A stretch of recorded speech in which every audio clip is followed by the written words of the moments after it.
All right, we're live streaming. Let me know if you guys can hear me okay, like once you start showing up in the chats and stuff like that. If you have any audio issues or anything like that, it's hard for me to tell on my end unless I hear it in the chats.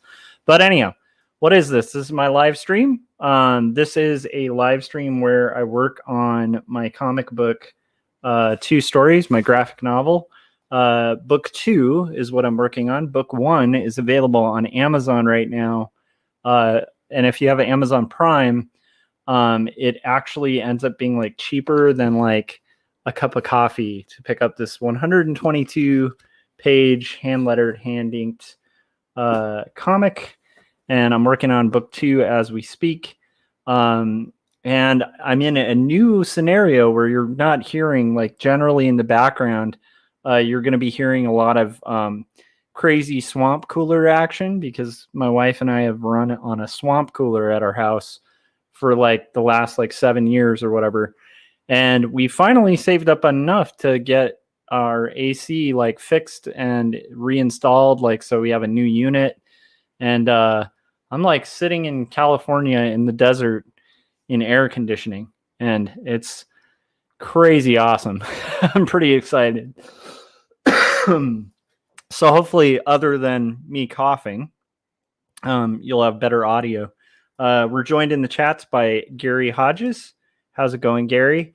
And then by Crimson Owl Comics, Ronnie Gunter, which is both very incredible cartoonists.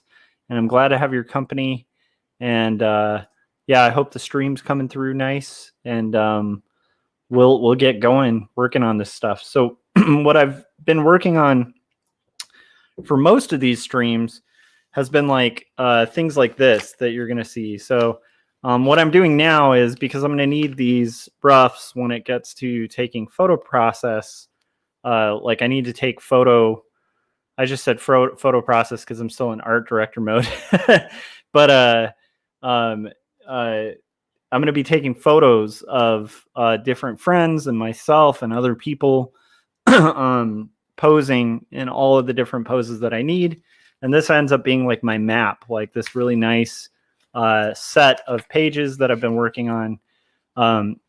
So that'll be phase 3. What I'm going to be working on tonight, though, is taking these roughs. Like, these are really rough. You'll see the type is like hand lettered, but very roughly drawn out. And what I'm doing now is solidifying panel borders for, and I have to do this for over 136 pages. And now is where I'm actually going to figure out the real page count too, because it's going to include chapter titles, chapter breaks, all of that kind of fun stuff. And so right now my goal is to take each page. Right now I'm working on page 27, which in reality ends up being page 31. Let me make sure I'm not overlapping too. Good.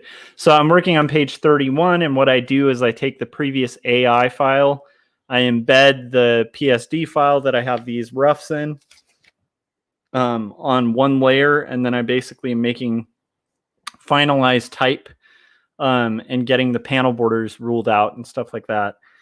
From there, like I said, I'll use that as I'm printing these as I go just to spare myself that process, because after this phase, then I get to do the photos. Then it goes to like basically penciling all of the different panels, and then inks, and that'll be my favorite part, is the inks, because inking's fun. But traditionally, like inking everything. So yeah, so that's what I'm going to be working on tonight, and I hope to be joined by friends. Ronnie or Gary, if you guys want to hop in the stream and work along with me and chat, like, feel free. If you want to just hang out in the chats, that's fine too. But let me know. I can send you guys a link. I'm Facebook friends with you guys, so I can send it through Facebook if you guys are up for it. This might be a long night too. My goal is to try to do more than 3 of these, but we'll see how it goes. And I do know that at some point tonight, we might be joined by Jim Lujan, my buddy, because he's going to be working on Pleasure Beast, his comic, not comic, his animation. Gary said he can hop on for a bit, so I will send him a link. Let me find the link. That would be helpful. I'm not trying to share. I'm trying to find the link, which is usually not that hard. Okay, there we go. I just had to. Okay, I got the link. I'm going to send it to you, Gary. Gary Hodges, who you can find on YouTube, and you should subscribe to his channel.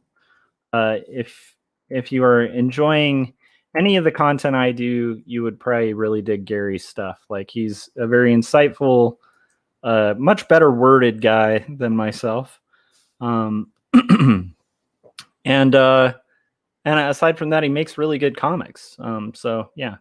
I also wanted to say, before I kind of get going and forget to plug it, I always forget to plug important things, and I'm trying to do better at that this year. So what I have also is on this Wednesday, the 14th, I'm really excited. I'm going to be showing up at Pulp Fiction Comics in Long Beach. I'll be there all day from open to closing, doing signings and selling copies of my comic Two Stories, as well as my first published comic called Numb, which is a 24-pager. And so it's like a 120-page book and then a 24-page comic that I got like the Zarek 4 years back. But I'll be there meeting people, hanging out with the store owners, getting to know them better. It's a really good store too. It's like mostly I mean, the name kind of says it, but it's definitely for people who are really into graphic novels. That is the store to go to in Long Beach. It's like got a really fine selection of graphic novels. I used to go there when I was in college. And so it's a real honor to be able to go there and do signings and stuff. And it'll be a fun vacation day midweek. So I have that coming up. And then I've spoken pretty publicly about this on my YouTube channel. So I will continue to be really public and open about it.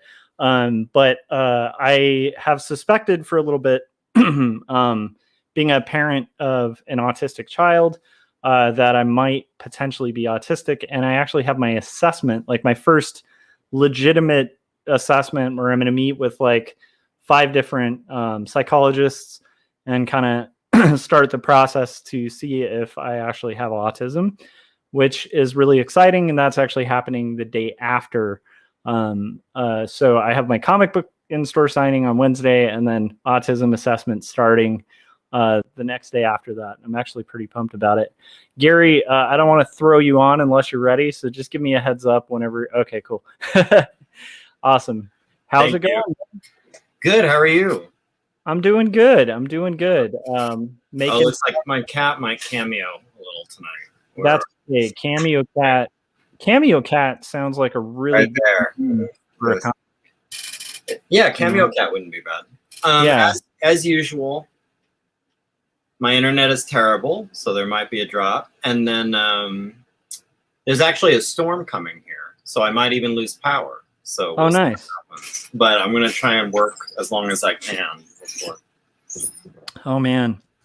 I'm hoping I don't have a storm coming or lose power, because I'm really enjoying. This is like my second day of having air conditioning, and it's pretty awesome. I'm like, it's funny, you know, I always forget that most people don't have AC. Like growing up in Arizona, like yeah, you can't not have it. So yeah, I mean, so we've been running like a swamp cooler, which I don't know how that works in Arizona. I know like in our area, the kind of desert we live in is like really dry. And so because it's like dry heat, you can kind of get away with it. But I think if you add like 1% or 2% humidity to that, it would just be like a swamp cooler would be like turning your place into Florida. Yeah. Yeah, it would be terrible. Yeah, I grew up in a few houses that had swamp. Like if you add like 5 Republicans, you'd have like to your house, it literally would be Florida. It would be Florida. Yeah. Sorry. Bad joke. It was worth a shot. You got, you know, only regret the shots you don't take, Josh. Exactly. That's exactly. Right. So how you doing, man? And what are you working on? I know you're making progress, and I saw you were building 3D models. I'm doing 3D sets for the next D versus M comic. So nice. Do you use SketchUp? SketchUp, yeah. And I've been sharing like little teasy pieces of them on Instagram, my Instagram. Obviously, they won't be directly put into the comic, but I use them sort of like still life. So if I have a question about how the room looks from a different angle, or if I'm trying to find like a cool view in a panel, then I can pull up the model and rotate it around and say like, oh, that's kind of a good angle, or that's kind of cool, or what does this chair look like underneath, or something like that. I don't have to think about that stuff the day I'm drawing. Like the way I am when I'm drawing, I need all decisions made. Yep. Like I can't be sitting that day and figuring out like, so how do I want this to look? Like that will drive me insane. So like this is kind of I think of it as sort of like set building. Like I'm just building a set like for a movie. And yeah. Well, I have a somewhat similar process, and I've used SketchUp before for different environments. And I think the idea, especially if you're going to have a continual environment and it needs to be really period accurate, I think the work you're doing, again, like a lot of people would look at it who haven't done comics and be like, oh, that's insane. Like, why go through all that work? Right. But then like when you're actually knocking out the comic and it takes you like, hours and hours less per panel to do the environment, it's like, that's so where it pays off. Yeah. Well, the other thing is like, I'm old enough where my background in art is very old school. I did all the old school drafting classes. Yeah. I've drawn my share of perspective lines. Yeah. And at this point in my life, it's like doing long division rather than use the calculator. Like if I can make a room like or a piece of furniture or something in SketchUp and put the camera right where I want it. Yeah. And see like, why am I going to sit when on comic drawing day and draw out all those perspective lines? Like, why am I going to do that to myself? Life is short. Like, no. Like it's a dream when you're trying to figure out like, what would this table, what would these cabinets, what would this house look like slightly above from a 3/4 view, And if you know SketchUp, you're comfortable working in it, just make that shit and spin the camera around and there you go. That's what it would look like. And then now you 100% basically still life. Like I can screen cap that and use that as my reference, and like, all right, that's what it looks like. So I love it. I think I also know people who are very good at perspective. I'm not going to name drop because I have no idea if they'd want to be named, but a lot of people can guess, who use a lot of photos and a lot of 3D models to render their perspective, even though they're masters, like literal masters at it. And it's like, because they're not insane. Right. And time is of the essence. Like I have a full-time job and I hold myself like so I can get stuff done. It's 1 inked page a week. Like that's the metric, and because I have a full-time job, you're really talking about Saturdays, Sundays, and evenings during the week. So I can't be dicking around with like, what is this person wearing again? Or what does this look like? Or what background am I doing? Like I need to kind of have it all figured out. So when all I'm doing is I'm just drawing. I know exactly what I'm drawing and I'm just drawing it, and I don't have to make any more. And there's still going to be decisions you make. You can't possibly think of every possible thing. But it's really minimized, Yeah, 100%. And I love that idea. But also I think some of that's just being a veteran at art and realizing that like half of the work. By the way, we're about to be joined by Ronnie Gunter as well. Right on. All right, it's a party now. Oh, look at that. Hey, what's up? Now we can How's it going? Hey, Ronnie is here. All right. I love it. Yeah, my first time being on. Awesome. Yeah, it's funny. I was here to see it. Yeah, and I was just realizing like there's no work reason today. Yeah. I think that's the only reason in the past is like you're usually heading to work and then it's like what time is it for you right now? 12:22. Oh, okay, nice. There's like a 4 hour difference. So I'm also starting a little earlier than usual.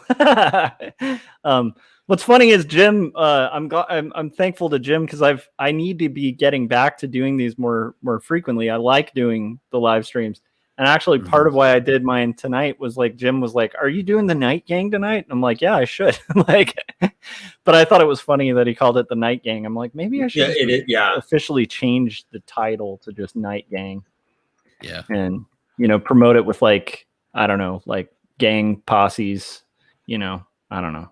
I'm really excited because if you saw my Instagram, Jim sent me a ton of his videos to watch. Yeah.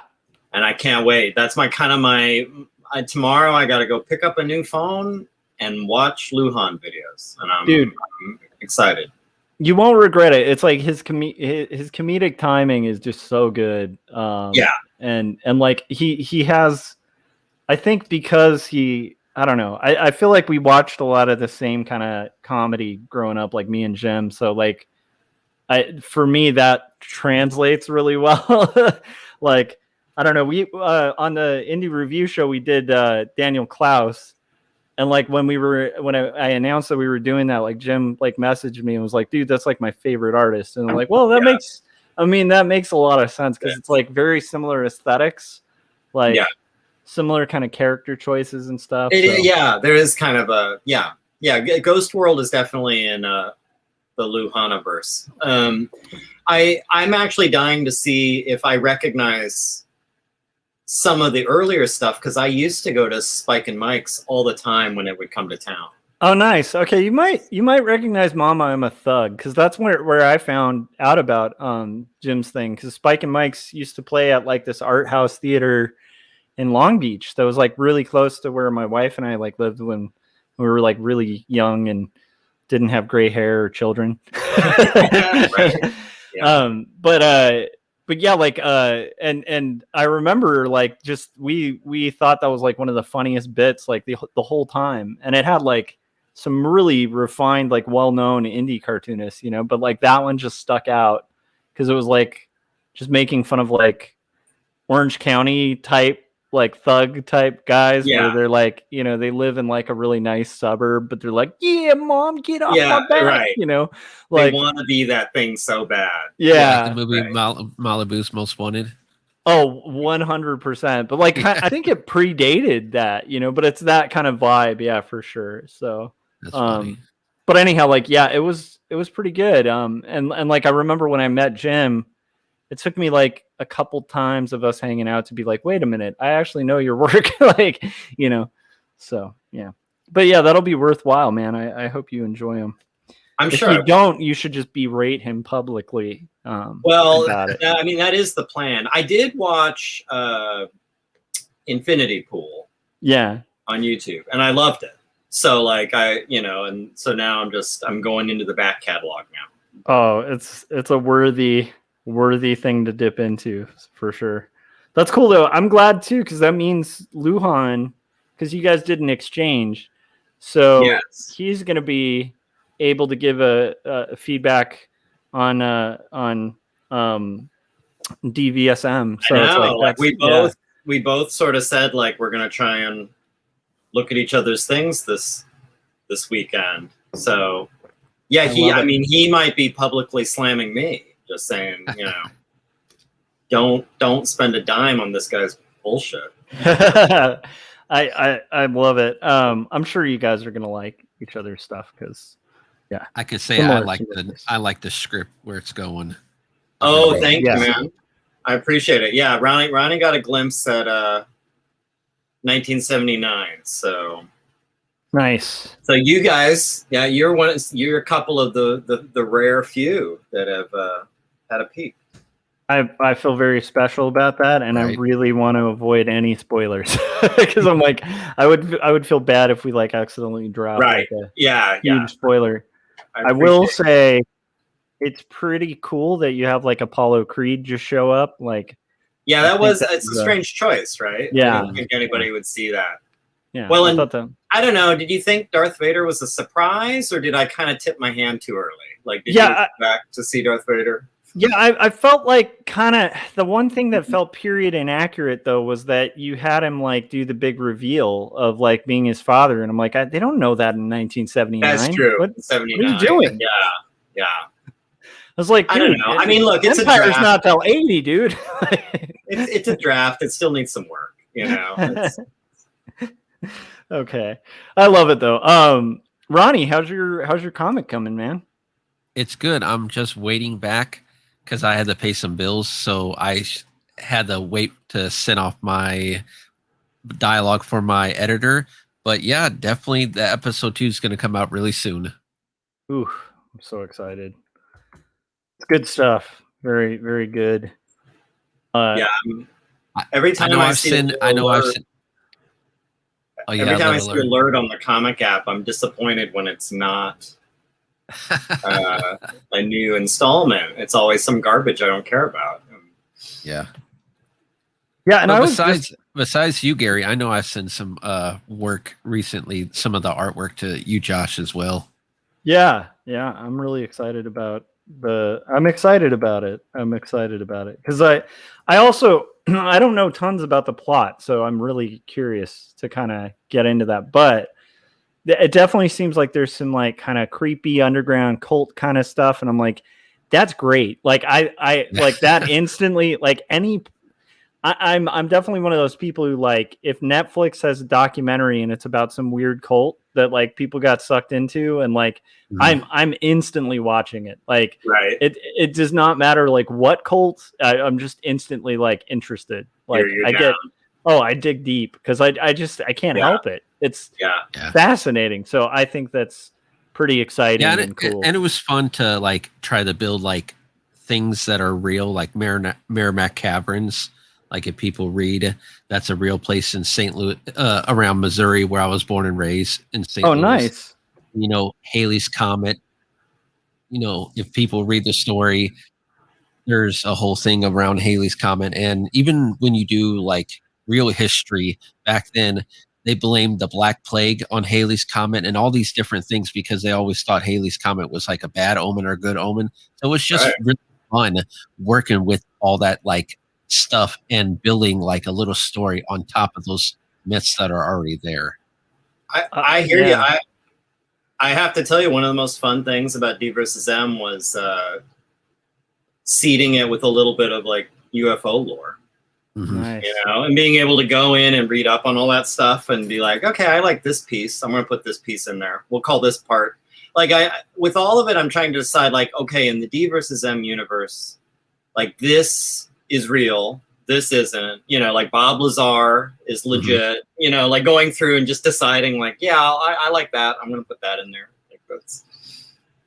Dude, I also like it because both stories actually remind me of when conspiracies were fun, and that's like I kind of miss that. I miss that those days. Me too. Second Street Marvel, my brother from well, I don't we're not actually brothers or anything, but he is like my cohort from Lancaster, fellow representative on YouTube, and runs a really good channel. And he met me at a signing locally, and then ended up doing a giveaway on his channel. And his channel's really good, which is cool. It does like reviews of previews and stuff. And he did a giveaway. So if you guys haven't yet, I definitely recommend subscribe to Second Street Marvel. And he was saying he needs to get a couple more books. He gave away like he bought like a couple copies of 2 stories and then gave away one for free for people like who subscribe to his channel. He does like a thing called like Myrtle Bit. He's very funny, very good show. And yeah, dude, hit me up. Good idea, especially as cheap as it is now. Like, yeah.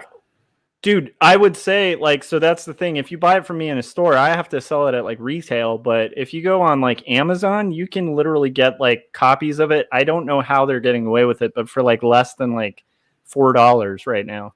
So like, dude, buy like, I know they have a limit on it, but I think you can like buy one a day. So if I were you, I'd do that. And then just like shoot me an email or something, dude. And I'll meet you somewhere in Lancaster and sign them, dude. Like no problem. So for giveaways or whatever. There you go. That's better than buying them direct. Because if you buy from me, I'm still gonna have to sell it at like 20. You know, so it's like It's anyhow. But if you come to I Second Street Marvel, do the technique I just talked about. But if you're in the Long Beach area, meet me at Pulp Fiction on the 14th. It'll be fun. Sorry, anyhow. Totally wanted to take care of that. But I will recommend to you guys too. Check out his channel. It's really good. Yeah, I'll check that out. Yeah. So Ronnie, like what, so you have the second installment kind of pending then? Yeah. But I got is the art all done? Oh yeah, the artwork's all done. That's the first thing I do. I kind of work the Marvel way, pretty much. I have an idea of how each episode is panned out, and then I do the artwork, and then I add the dialogue, because I pretty much know how I want the story to start to end with each episode. So yeah, and it's all connected together. Dude, I love it. I also like, again, like all the prep work, because I think I think to me, like the idea that there's prep work involved usually indicates it's not your first comic. you know, like, because I feel like my first comics, I didn't really do a ton of prep work myself. I would just kind of jump in and then always end up being like, why am I not happy with this? But then I'd like write like a paper for school or something, and I'd spend all this time. I'd have people read it. I'd get like, you know, it's spell checked and stuff. It's like, I don't know. It's just amazing to me that we allow our, I don't know, as cartoonists, at least for me, maybe it's just because I learned the hard way, but I had to learn like the hard way to like do preparation, you know? For sure. Yeah. I mean, when I hear about people who just sort of don't do any prep and like, you know, I kind of figure out the story as it goes, man. Like, I mean, more power to you. That seems bold. Like I mean, I would want at least some prep, some sense of what you're doing. I mean, I totally understand, like, well, I let, you know, things happen organically, but especially if it's your first time out, wow, I don't know. Yeah, because I mean, it's usually one of those things, they either add too much to the story that doesn't need to be told, or they don't add enough and there's just giant gaps in between the stories. Yeah, like meanders or something, you know, it's just not. However, like my favorite cartoonist writes that way. So I'm like, but then again, some people can do it. I mean, he's also just one of those weird guys who like also can play like ragtime piano and is just kind of this crazy genius. So it's like, you know, some people can pull it off, man. I mean, Jack Kerouac wrote On the Road on a long sheet of paper in like a crazy night, probably on a lot of drugs. If I tried to do that, like if I tried to live that lifestyle, first off, like I would not be writing. I'd just be hanging out and laughing with people. Right. And then second off, I'd be writing stuff I thought was brilliant. And then the next day I would wake up like sober and look at it like, what the hell did I do? But you know, Jack Kerouac can do that and write like an American classic. So, you know, to each their own. It's just not everybody's that person, you know. We all know that Stephen King wrote a lot of books on drugs too. So yeah, he did. I've heard that he his was like a lot of wasn't some of it like legal though? It's just like that crazy like the what is it that kind of makes people stay awake a lot? Amphetamines. Yeah. He had some kind of legal prescriptions too that he got like hooked on, which is crazy. But he was also like way into cocaine, and I think like I don't remember.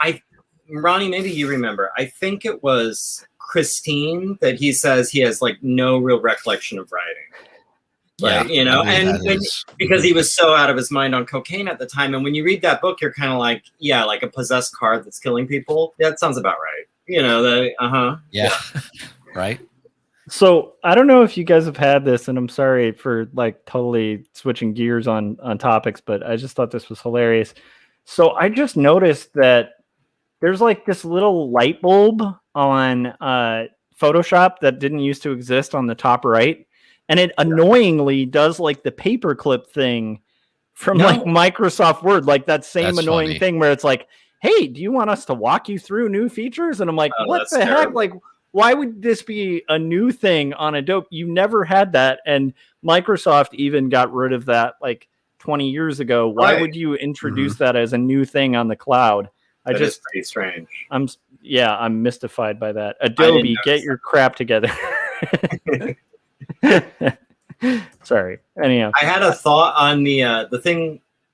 I had a last thought on the writing thing. oh yes, I recently read, it was kind of interesting. I read a thing about how there are basically two types of fiction writers. There's kind of and there's everyone's sort of in the spectrum, but the two extremes are the extreme planners who know exactly where they're going and what they're doing, and they do an outline and they kind of figure out arcs for every major character and, et cetera, et cetera.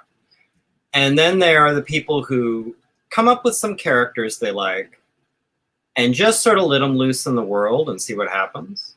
Yeah. And there's the article was saying how there's like pros and cons to both, but it was showing like it was doing it in the context of Game of Thrones, and it was saying how George R. Martin is someone who comes up with a scenario and characters and then just lets stuff happen. Just like whatever, like let's just watch them and see what happens.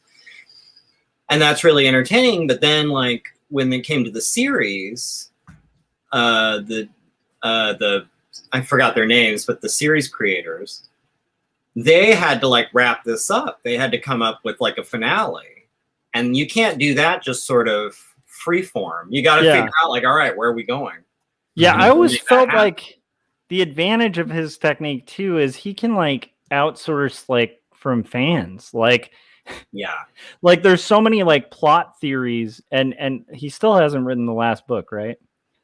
No, he's like several books from the last, but the series is done. But like sort of the point was, so he could like kind of outdo HBO. Like he could read criticism and be like, "Yep, I'm not going to make that step. I'm going to change that part." Kind of focus test his. It's but kind of like what was jarring about the series was that they had to switch gears like that. It went from something that was kind of free form and anything could happen to like, okay, we got to wrap this up.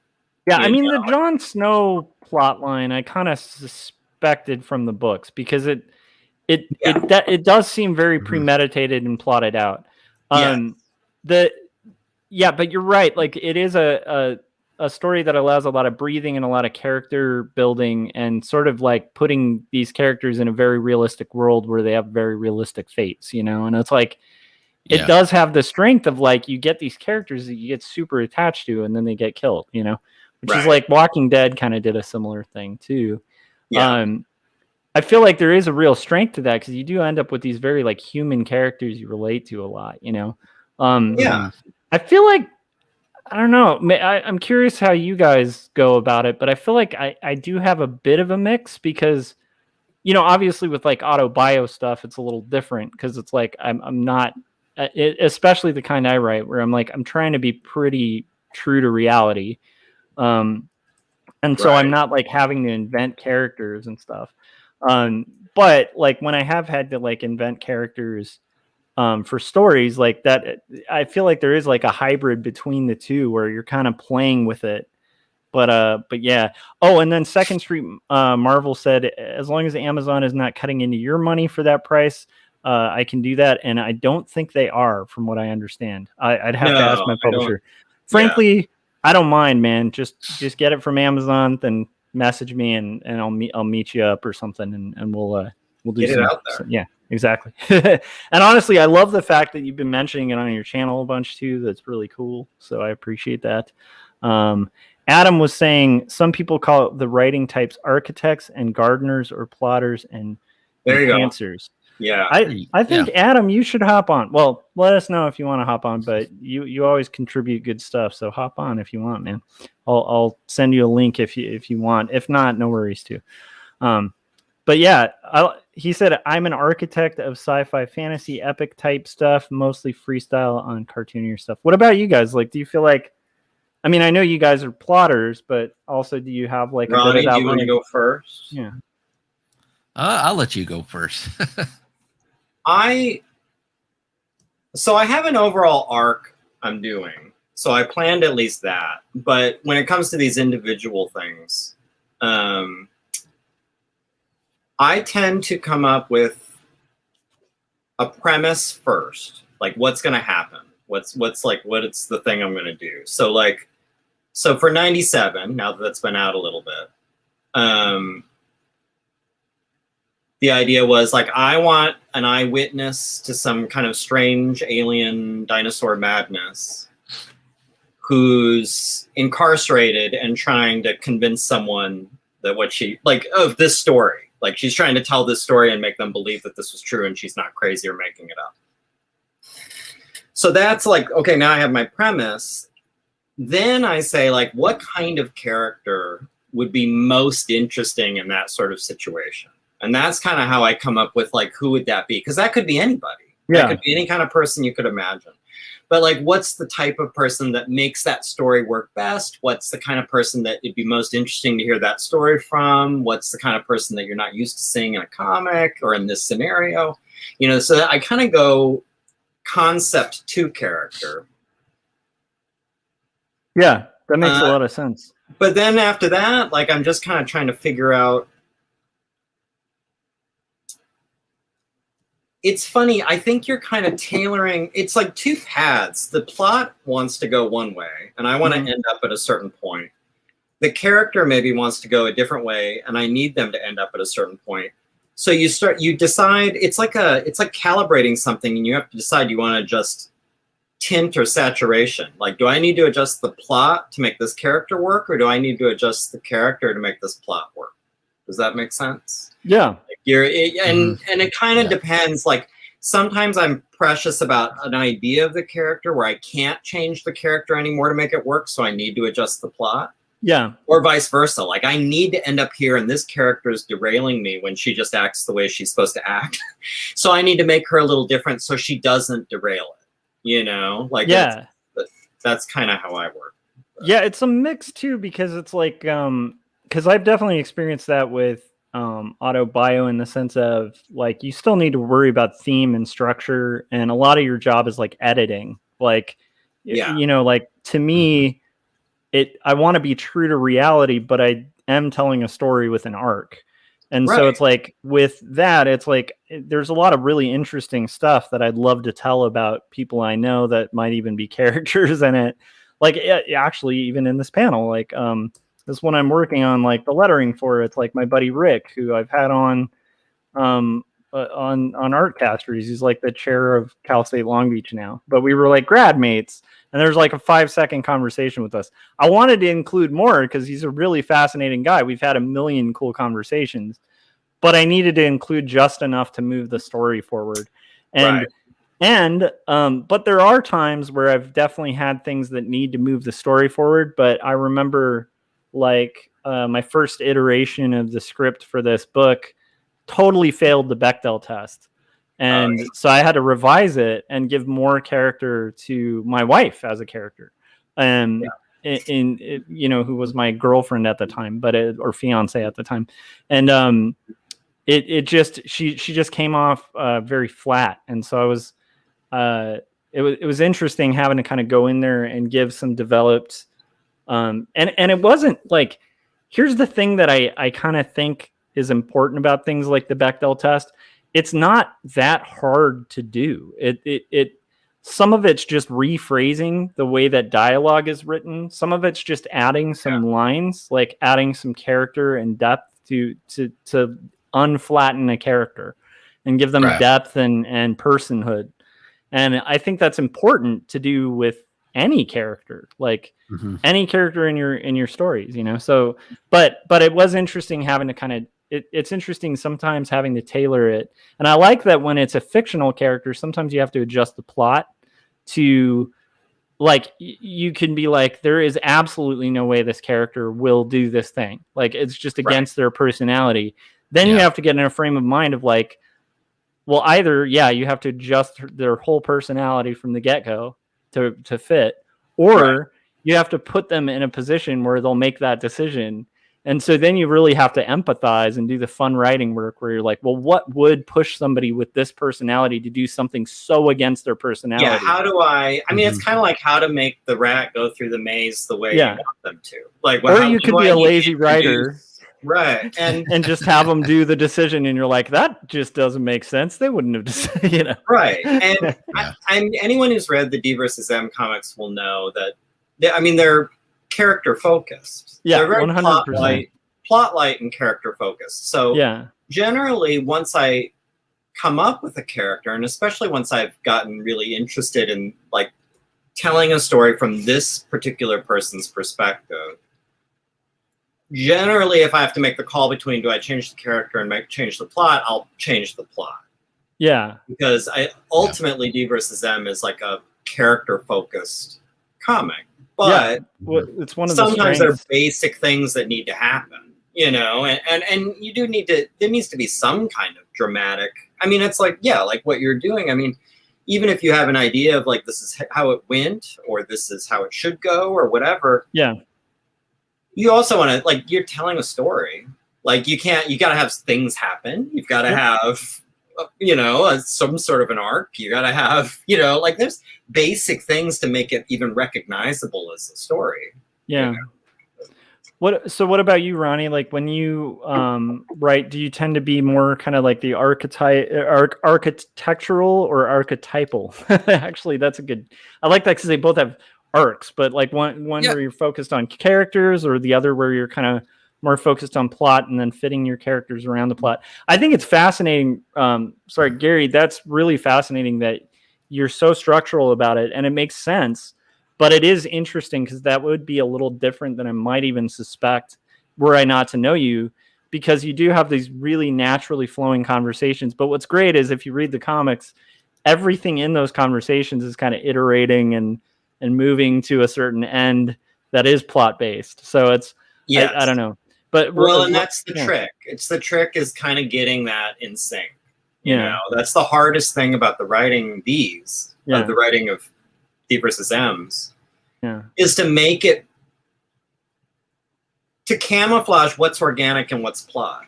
You know, like, I mean, when you have in 75 the guys in the car talking, I'm going somewhere with it, but I don't want it to seem like it's going somewhere. You know, I want it just to seem like you're just listening in, but then it just sort of happens upon where I want it to go. You know? Yeah, and you manage to avoid conversations where it's like, well, that's the weirdest thing I've heard. Almost as weird as like an alien showing up with a gun that makes us have like an acid trip, and you know, But I mean, who's gonna think that's gonna happen? And it's like, like luckily you don't have divisive writing. There's Ronnie, so many ways to blow. I mean, look, it's writing pulp seriously. There are a lot of ways to do it wrong. You know, I mean, it's another one of those things. Just like I thought doing comics would be an easy way to do some creative stuff, trying to treat a pulp concept with some seriousness was another kind of thing where it's like, if I had to do it all over, maybe I would have thought like, you know, this is hard. Dude, it's in good company though, because it's like, you know, one of the great things about like Ray Bradbury and like a lot of the sci-fi writers that I read growing up who did write pulp, like, is they would take it really serious. I mean, like, you know, if you read the Martian Chronicles, it's like, it's a very like seriously treated book. It's not like this, like, wouldn't it be crazy if there were Martians on Mars? And like, it's very like, it's not Mars Attacks. Yeah, it's written at like with the same proficiency that he wrote like Dandelion Wine, which is like more of a memoir. And it's like they both are treated equally like the same. And it makes really compelling writing. You know, Ronnie, what about you? Like, what's your kind of approach? Sorry, we keep pushing off your answer on that. It's all right. No, but pretty much with me, since my horror comic is going to have pretty much each issue is going to have like some type of death, I definitely want to be able to make the minor characters, even if they are going to be like killed off within that issue, I want them to have some type of personality that could relate to the main story. If not, then what's the point having like a simple death on the scene just for, you know, people to see gore? So with some of my characters, they're going to have like, you know, they're going to be like a demon that represents like this certain 7 deadly sin. And I want their victims to have like a relation to that type of sin. So you kind of get grown to have feelings and feel sorry for the victims, what they're going through, even though the main purpose is that the main character, he's trying to destroy the 7 deadly sins and the devil himself. Huh. That's pretty awesome. Oh man, I'm excited. Because even I think- even with 80s horror movies, you have like these stereotypes, but each character has like that type of personality where it's like, okay, I could relate to that person. Yeah. Yeah. And the better horror movies, so I mean, of course I'm going to bring up like Hitchcock if I'm talking like horror, but it's like I Yeah. love like the way that Psycho makes you empathize so much with this character who's kind of like, she's in like a crumbling marriage and like trying to get her life together, and you get like this real window of this person like just who's going through like really hard times, decides to stay at a hotel and just pick the wrong hotel, and it's like the whole time you really empathize with this character, and there's a whole arc that's just cut short when she's killed, and it just Right. makes it so much more horrific because it's like you really were like kind of rooting for this person to kind of like Figure it succeed out. in life and like Yeah. so Well, I I think think she was like the star at the time. So Yeah. like I think people who didn't know that movie, they were shocked that she ends up dead. oh yeah Like that just they didn't see that coming at all. Oh yeah, Mhm. I mean, I think that was one of the notorious like shocking scenes, and then just the fact that it is kind of out of nowhere. Like, what is that? Like, what? Yeah. But it's great to do that. I think with characters, and it makes horror really compelling. I think. Well, it's the only So- thing that makes it I mean, I think I don't know. Some people will disagree. I don't find like a death or like a horror movie death or whatever that interesting if I didn't care about the character to begin with. Yeah, and Yeah, it depends on the kind of horror movie, because there are some horror Right. movies where like okay, so good example of a more current one is like Dead Snow, right? Where it's just like Nazi zombies and it's like Right. the Yeah. characters don't need to be very deep. It's No, and pretty sometimes fun. it's just the fun of Mhm. watching like Yeah, it's just a Jason crazy kill kids, Yeah. like teenagers. Like it's like, all right, that's all I want. You Yeah. know?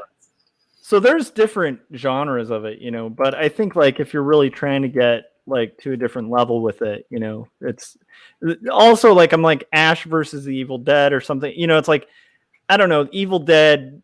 I don't think we need crazy deep characters. We just No, need like and in, like- corny, like just great horror, Right. And in a Godzilla movie, you don't need to see like you don't need to know about the people living in the house that he steps on. Like Yes. it doesn't really Although- matter. Although I have to say that would be a great. I still want to see like something like that. Like I've thought about this because I like doing slice of life stuff. yeah. And I still think it would be interesting. And I know it must have been done, like, especially I'm sure in comics, where it's like you kind of follow the bystanders of the big battle in the city or something. Yeah. And it's like, well, oh, like crap. Cloverfield, I guess, was sort of that. But yeah. but yeah. if you're seeing a King Kong movie or something, Yes. or a Godzilla movie, that's not what you're there. You're there. Yes. You're there rooting for King Kong. Yeah. You're not rooting 100%. for the people. So like you don't need to know anything about the people. Like you Yeah. want to see King Kong just break stuff. But yeah, other kinds of things like The Thing, which Ronnie and I talk about all the time. Like you need to Yes. know who these people are because that's what makes it interesting. Mhm. And like kind of a little shorthand I've been thinking of a lot with writing these comics is it kind of reminds me of like if a tree falls in the forest and no one's there to hear it, does it make a sound? It's if an alien invasion happens and no one's there to watch it, who cares? Like it doesn't really like. Yeah. And so what makes it interesting is who's watching it. Yeah. And how are they reacting and how is this changing their lives? Oh, I see Squatchy there. Yeah. I have to share. I'm It's working. fun. I'm actually working right now, Squatch. That's why. Squatch, where's our comic, man? You were gonna kill us in a Yeah, comic. shouldn't you be working? Yeah, I feel like that's overdue, sir. I like that I volunteered myself as a victim in his comic, know. but I love the Instagram comics that he posts, and it's very funny. Oh, right. They're really good. He's a very funny dude. So like, yeah, I guess that makes sense though, like to kind of develop the characters, so that you kind of at least. The other thing is like, if there's no like stakes, like and this is one of the things I dislike about some horror, is when you take away stakes, it really, like, you could care less if somebody's getting killed or whatever. It's like, Right. it's like, there's Jim Luhan, I think is on the stream, but there's like a book or something. Oh What? my Oh, goodness, good what are you Lord. reading? Well. This live stream will be Jim reading, and Yeah. that's it. He's reading. Actually, I love the idea of doing a live stream where you're just reading pages and shushing people. You're distracting him with your talking on your stream. That's true. It is a really deep. It is a good comic though. Like, what do you think, Jim? Did you read it yet? This is all seriousness, all joking aside. Gary, this is like my review for this is Gary ... God damn, this is good. Oh, come on, man. That's my review. I really appreciate it. Insanely good. It's by the way, it's Gary's book. And actually, I'm not going to finish this one first. I'm actually going to finish this one first. Okay. Because that's the way the Lord intended. That's it. That's right. That's right. Thank you, man. I appreciate it. Thank you, Gary. No, your acting in the books is amazing. So good. Like you like the hand act. Someone called out the hand acting the other day. I kind of like that, but like the Gary, I got a couple of these things that you sent me, though I don't understand them. Nice. It's really it's high concept. It's actually those you fold them. It's origami. Yeah. Didn't the instructions come with it? Oh no, okay. I thought it was for the lighting, like for the. Those are for you to draw fan art of. There you go. VSM. Yeah. It's really. I genuinely mean this. It's amazing. Like I'm super excited to finish these. And again, the acting in it is Oscar worthy. So great job. Thank you, man. I appreciate that. So yes, we're still friends, and I'm not. We're still friends. Okay, good. Yeah. So. We're still. You don't have to pretend like you lost my number or something. No. It's still good. It's still good. Cool. No, it's really, really amazing. Like, Yeah, I think that's better than the way it could go, where you're just like, this was interesting. It was Yeah, this is definitely something. Yeah. By the way, I just want to say hello to your new guy there. Hey, what's up? I do, Jim. Right. Ronnie, Jim, have you been on a? You probably haven't been on a thing together. I feel like Jim, you've done. You have done horror, right? As a genre. I mean, like I would think. I'm gonna blank out on the name, but the one with the psychic is pretty much a horror. Oh, I'm blanking out on the name too. No, Lars Lazarus. Yeah, so you need to be on Ronnie's channel. Like Ronnie should have you on to talk horror, because he has a channel where he talks about the art of writing horror, and I would say there's suspense and horror to that. Well, I'll refer you to my new manager, Gary Hodges, who's representing me now for all my creative endeavors. All media requests will go through me. Thank you. But hey, by the way, I'm sorry, Josh, a few minutes late. So I thought, well, I'm gonna do the really cool Fonzie thing. I'm just gonna hop on at exactly 9:30 because I told you 9:30, and I did, and I put up my computer and it had zero power to it. It's sad too. Also, I didn't see any thumbs. Well, I guess you were holding the book, but your thumbs were covered. You need to be like, hey, anyhow. I was born thumbless. Why do you? I just have to rub it in every time.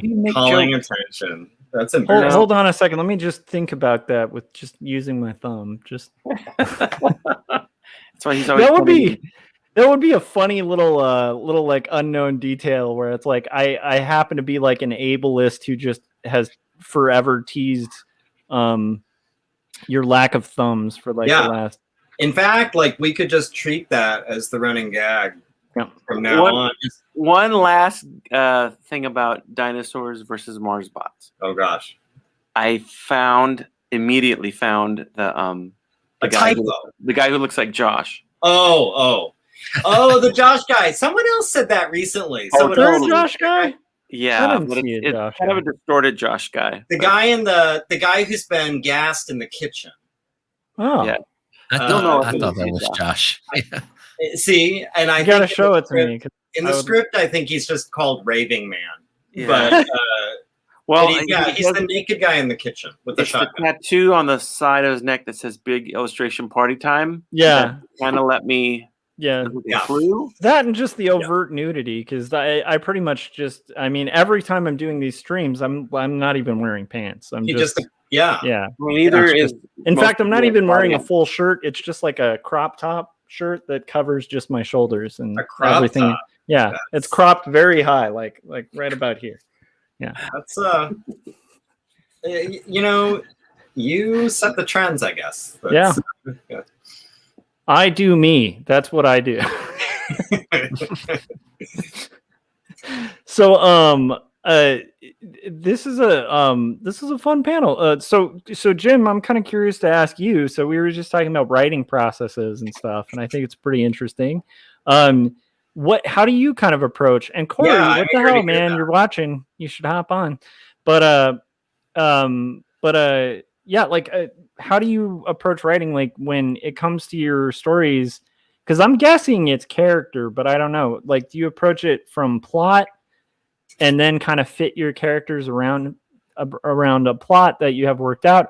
Or for you, are you like, these are compelling characters, I'm going to put them in the setting and kind of see where it goes? Like, what's your approach?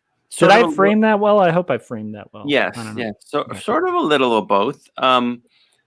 Because the stories always generate from the characters first.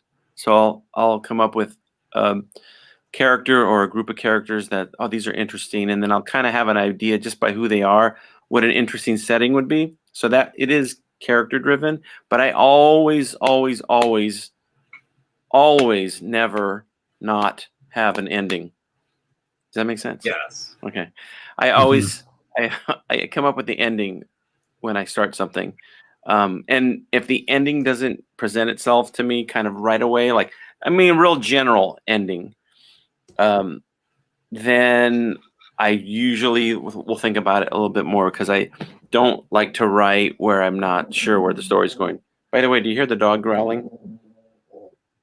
I hear I definitely hear some growling. We're babysitting my father-in-law's dog. Bibi, want to say hi? It's just growling. Yes. No, she's asleep at my feet and she's dream growling. Oh, that's rad. Dude, you never know. You never know what kind of like altered dream that is. By the way, Dream Growling is the name of Corey and my new electronic EDM band that we're going to start. I'm kind of going to have to talk to you about the legality of that, because my band's upcoming EP was going to be titled that. So you're Dream Growler. Ours is Dream Growling. It's totally different. Dream Growler. Dream Growler sounds pretty awesome. It's it's also really close to the Dream Crowler that you can pick up at like the local microbrewery. Dream Growler. There's my Night Gang nickname. We all need them. I love the idea. You were mentioning that we need a logo. We did get a logo from Frank. I don't know if I have it with me. Really? But yes, there is this logo. I will throw it up.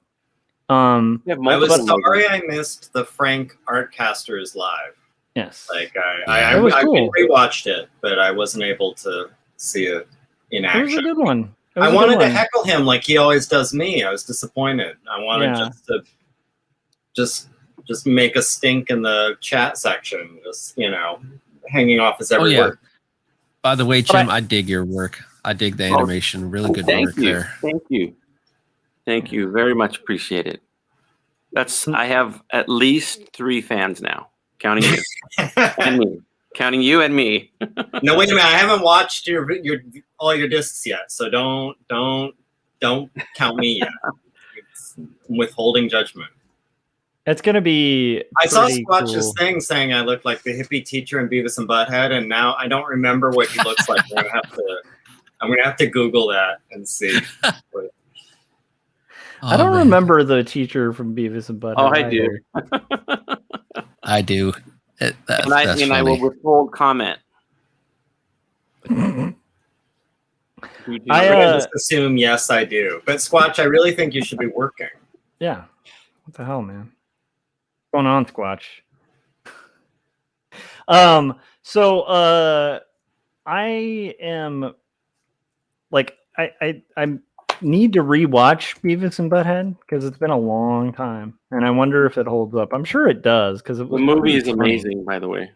Yeah, I haven't watched yeah. it in like I've forever, heard so I that. kind of I never forget. saw the movie. That's one of my favorite animated films. I should probably check it out. It has Cher in it, right? I think it does. Yeah, Yeah, I believe it does. pretty awesome. How can you lose with that?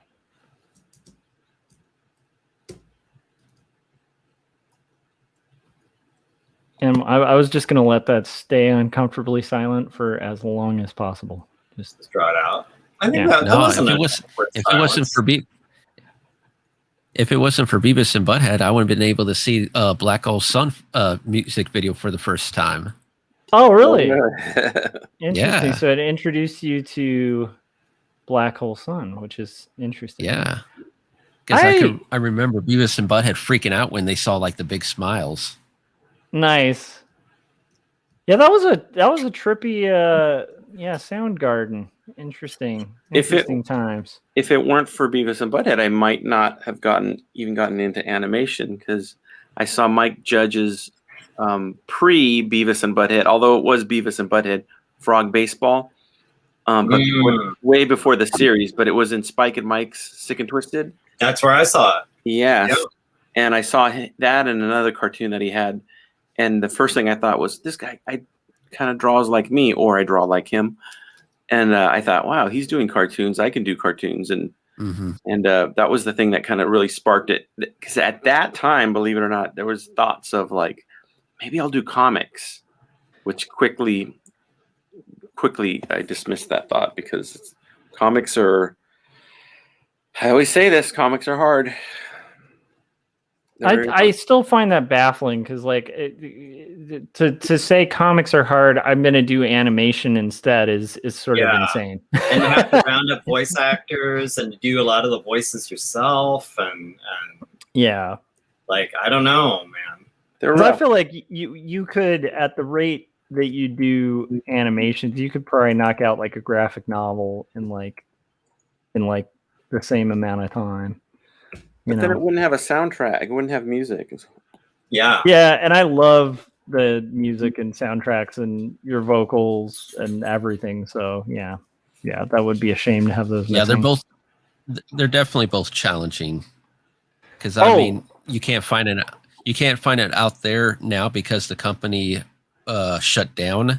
But for a while, I had a children's interactive book where it was set up in a comic book format, so where you had to click on the different pictures. So I have done animation and hired voice actors and did all that sound effect. You can find some of my old videos on YouTube, on Instagram before I went into the horror. So cool. Both comics and animation are hard in their own ways. I could definitely say that.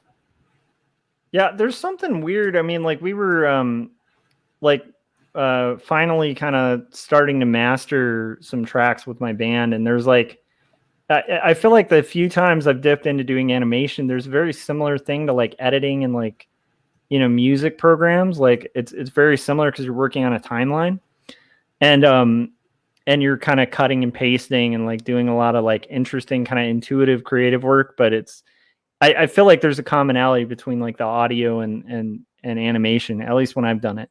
And there's something really cool about it where it kind of like, at least at the point of editing, it doesn't feel like work in the sense that it is a crap load of work, but you like blink and like 10 hours go by and you're like, oh, like I should probably sleep, or you know what I mean?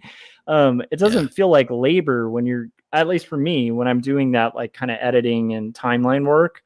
But it is a crap load of work. So it's kind of a weird thing. I think we lost Gary. He did warn us that he might cut out. I think you hurt his feelings. Yeah. I think, pretty sure. Oh no. You were talking, but we're talking about animation, and he's like, bye. I don't do animation right now, guys. I'm out, bro. Like, Squatch said, I'm working on covers. Can't work on comic till I finish my mystery boxes. But don't worry, I've got plans for you guys. Not gonna kill you though. That is so wonderfully frightening. I can't wait to see the comic. That would make a great Christmas card. Yeah. Merry Christmas. I'm not going to kill you though, but I do have plans. Like, anyhow, if anybody's not familiar, you should check out. Is Squatch? I have him on Instagram, but I want to remember his Instagram handle. It is Squatchy Comics, right? On Instagram. I need to pull open my phone and find it. Darn it. Where's my phone? Well, let us know, Squatch, where your Instagram is. Let us know in the chats. I'll share it so people can check it out because your Instagram's awesome and funny as hell. So, yeah. All right. Jim, how is Pleasure Beast coming along? It's coming along really good. I thought I'd be. We took a day trip today, and I thought I'd be home earlier to work on it a little bit, but I crashed out when I got home. So you know how that is. I do. And it's coming along good though. I'm to right now and tomorrow I'll be working on nothing but art for it. No animating because I caught up to all my artwork. I've animated it all. So now I'm just doing I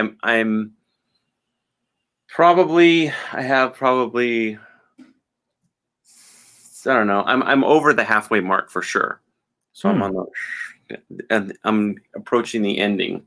So I'm thinking August, or maybe even if I don't rush, maybe September. This will be done, and then I also have some inspired by Gary, and I should wait till he gets on before I even mention.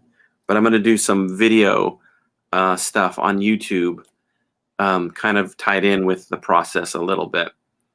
So nice. I'll be talking about that soon, but I don't want to talk about it too much because what if I don't do it? I don't know. I kind of think one of the advantages of talking about things like that is you almost like force yourself into a corner where you have to do it, and that can be really productive. Yeah. But I'm not going to encourage you to do that because I don't know if that's a corner you want to be in. It's like with Pleasure Beast. There's no such thing. I just said the title and I'm just doing it right now, making it up as I go along. So I think that's pretty cool though that it's gonna get done fairly soon. It sounds like you've made a really good progress on it. So yeah. Hey, by the way, I heard Scott Circlin mentioned he mentioned because your book right now on Amazon is like super cheap right now, right? It's crazy cheap. Yeah, I have no idea. And he mentioned buying a bunch of copies and then just reselling them.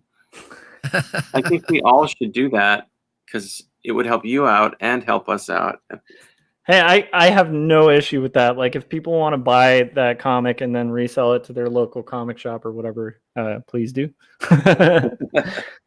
Because I mean, like it's literally for sale cheaper than I can sell them for if I sold them at cost. Like so, I'm encouraging people to go for it.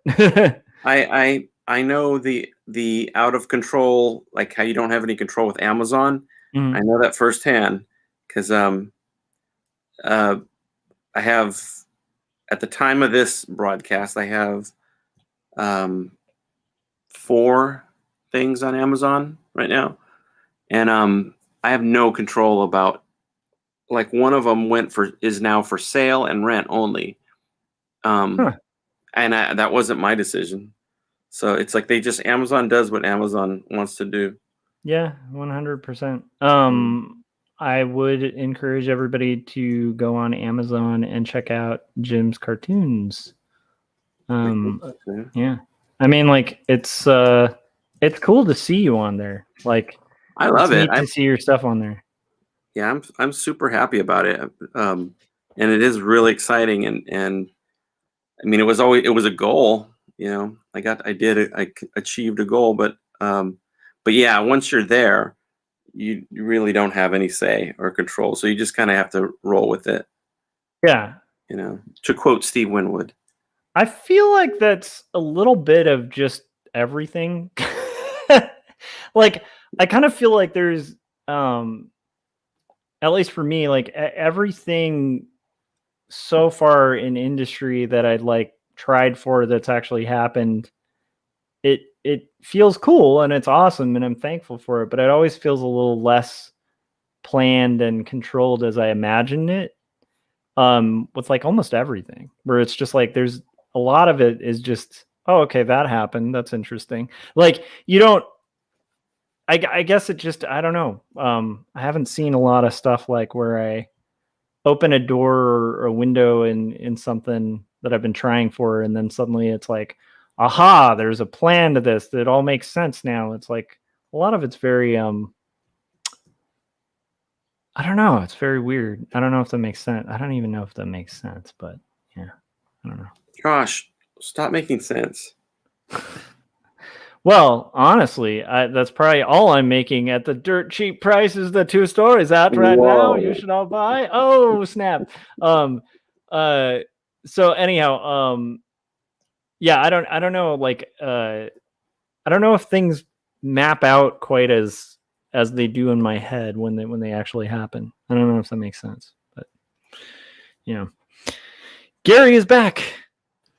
Joined again, Gary. I don't know if you saw Squatchy's ominous statement about. I did see that. Yeah, he said, "I've got plans for you guys, but I'm not going to kill you." Yeah, that could be worse because I've seen some of the things that happen to people in his comics. Yeah, I have a suspicion it's going to be. I have a high expectation it will be awesomely terrible. Something what?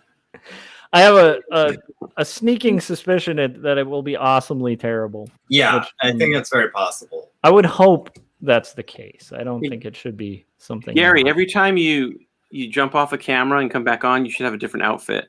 I should. I thought about it. I was backstage for a little while. It was kind of like being like in the green room at the Tonight Show or something. I was listening to the show and enjoying it and just, you know. I really like the idea of you arriving in a different outfit and actually like having no idea what happened before.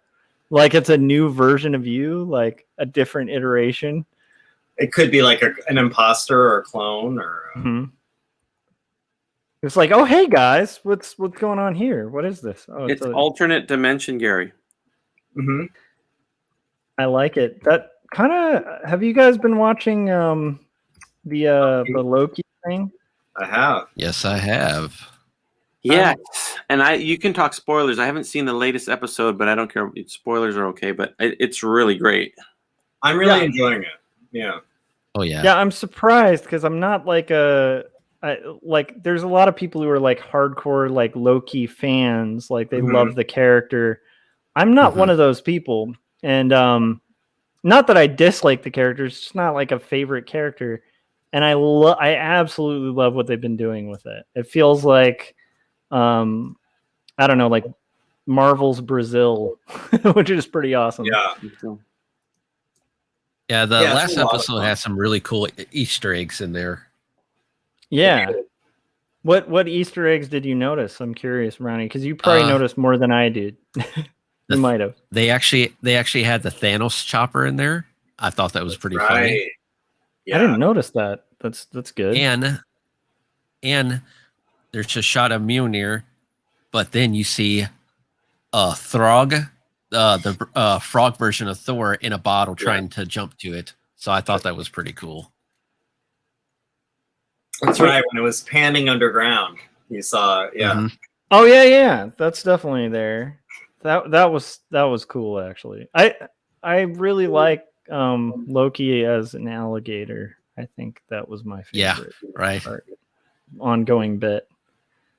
Particularly the part really where what really made it for me was the suggestion that he could be lying that he's a Loki. Yes. So this alligator might be an imposter Loki. This alligator just, I'll pretend to be Loki. That like added a whole nother level to it that I think made it even better. But. Yeah, and I've been digging Owen Wilson's character in it too. So I hope we see more of him. I hope we get to see him on a jet ski at some point. Hey, is his name's Mobius, right? In it? Yes. I know there's an artist, Mobius, right?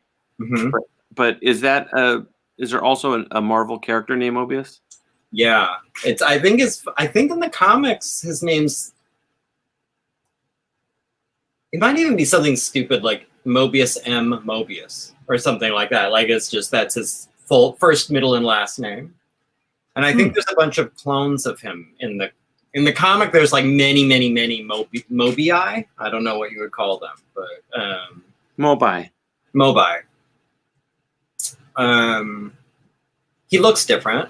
He looks just sort of like he looks more like you'd imagine if you had read the script of this, where he looks just kind of like a dweeby clerical guy. Like he's got a little mustache and he's balding, and you know the whole thing. Like that's. I love it. Yeah, Squatch was saying yes, Mobius. There were clones, which is fascinating.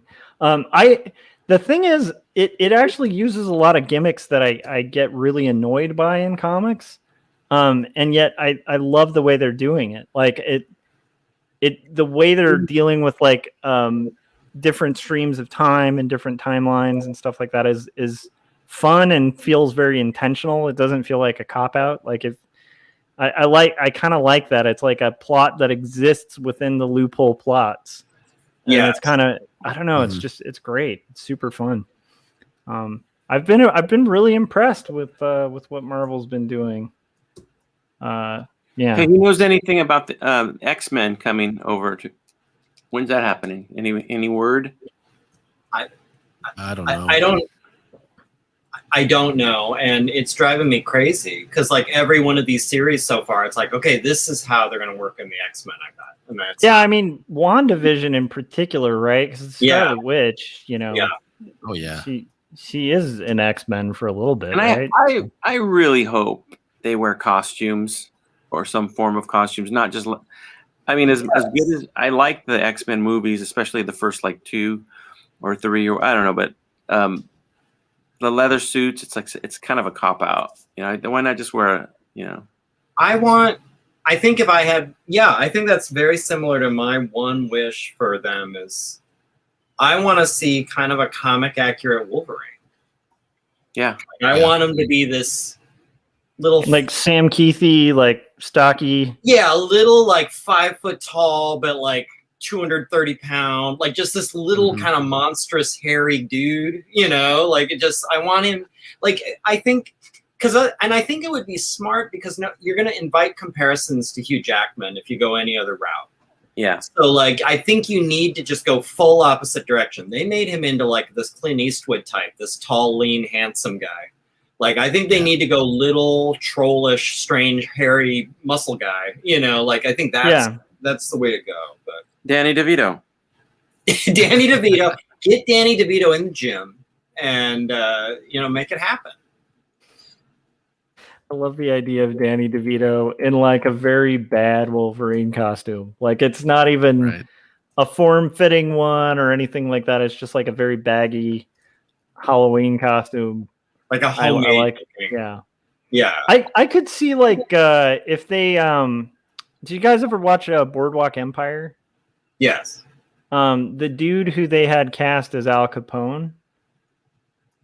Oh. He kind of looks like a young Tony Soprano. Yeah. I think if that guy bulked up, like he could be a pretty good rough, like Wolverine type character. He's a little, maybe not, but I could see that. That's maybe a good question. If you guys could cast Wolverine right now for MCU X-Men, who would you pick? I'm take all the time you need. Yeah, that's a tough one, man. Corey Kerr.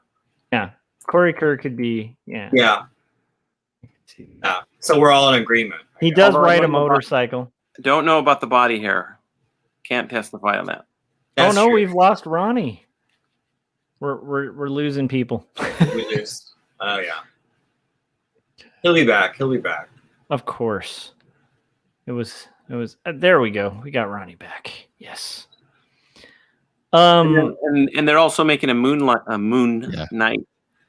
That's Oscar Isaac. Right? Oscar Isaac, which sounds really exciting. But I hope I didn't jinx it because I told a friend that I hope it's not a show where he's almost never in costume. You know, Yeah. it kills me. Like, as much as I loved the first season of Daredevil on Netflix, Yeah. it's like he was rarely in costume. Yeah. It's time. It's time, guys. Yeah, his costume felt more. I don't know. I did love that show though. I thought that was pretty good. I agree. I had no problem with the costume or nothing, and not to make this fanboy hour, but but I just want to see more costumes. Gary, I agree. That's your cue, Gary, It's my cue to go change. I'll get You come back like Freddie Mercury. Did somebody say costumes? right. Yeah. Just Right. full. Maybe then like an Elvis thing with the giant collar. And then, That'll work. I still get baffled by people who don't love that era of Elvis. Like, I think what's there's funny to me is like something if wrong Elvis there. ever comes up, you love to go there. You can't help it. Anytime Elvis even tangentially comes up, it's sort of like, but how about that late stage Elvis and how cool that was? The self-referential Elvis. Yeah, late stage Elvis is great, and people who dislike late stage Elvis just don't like life. They don't get it. They don't get it. It's something that comes up a lot. I had a period like in my late 20s, early 30s, where my youthful metabolism fell off a cliff. And like in a year, I put on like 30 pounds, just like that. And I remember John Lennon once talked about like once Beatles like got huge, there was a period where John Lennon put on a bunch of weight, like because he actually had money for the first time in his life and he could eat and he could like drink and do things.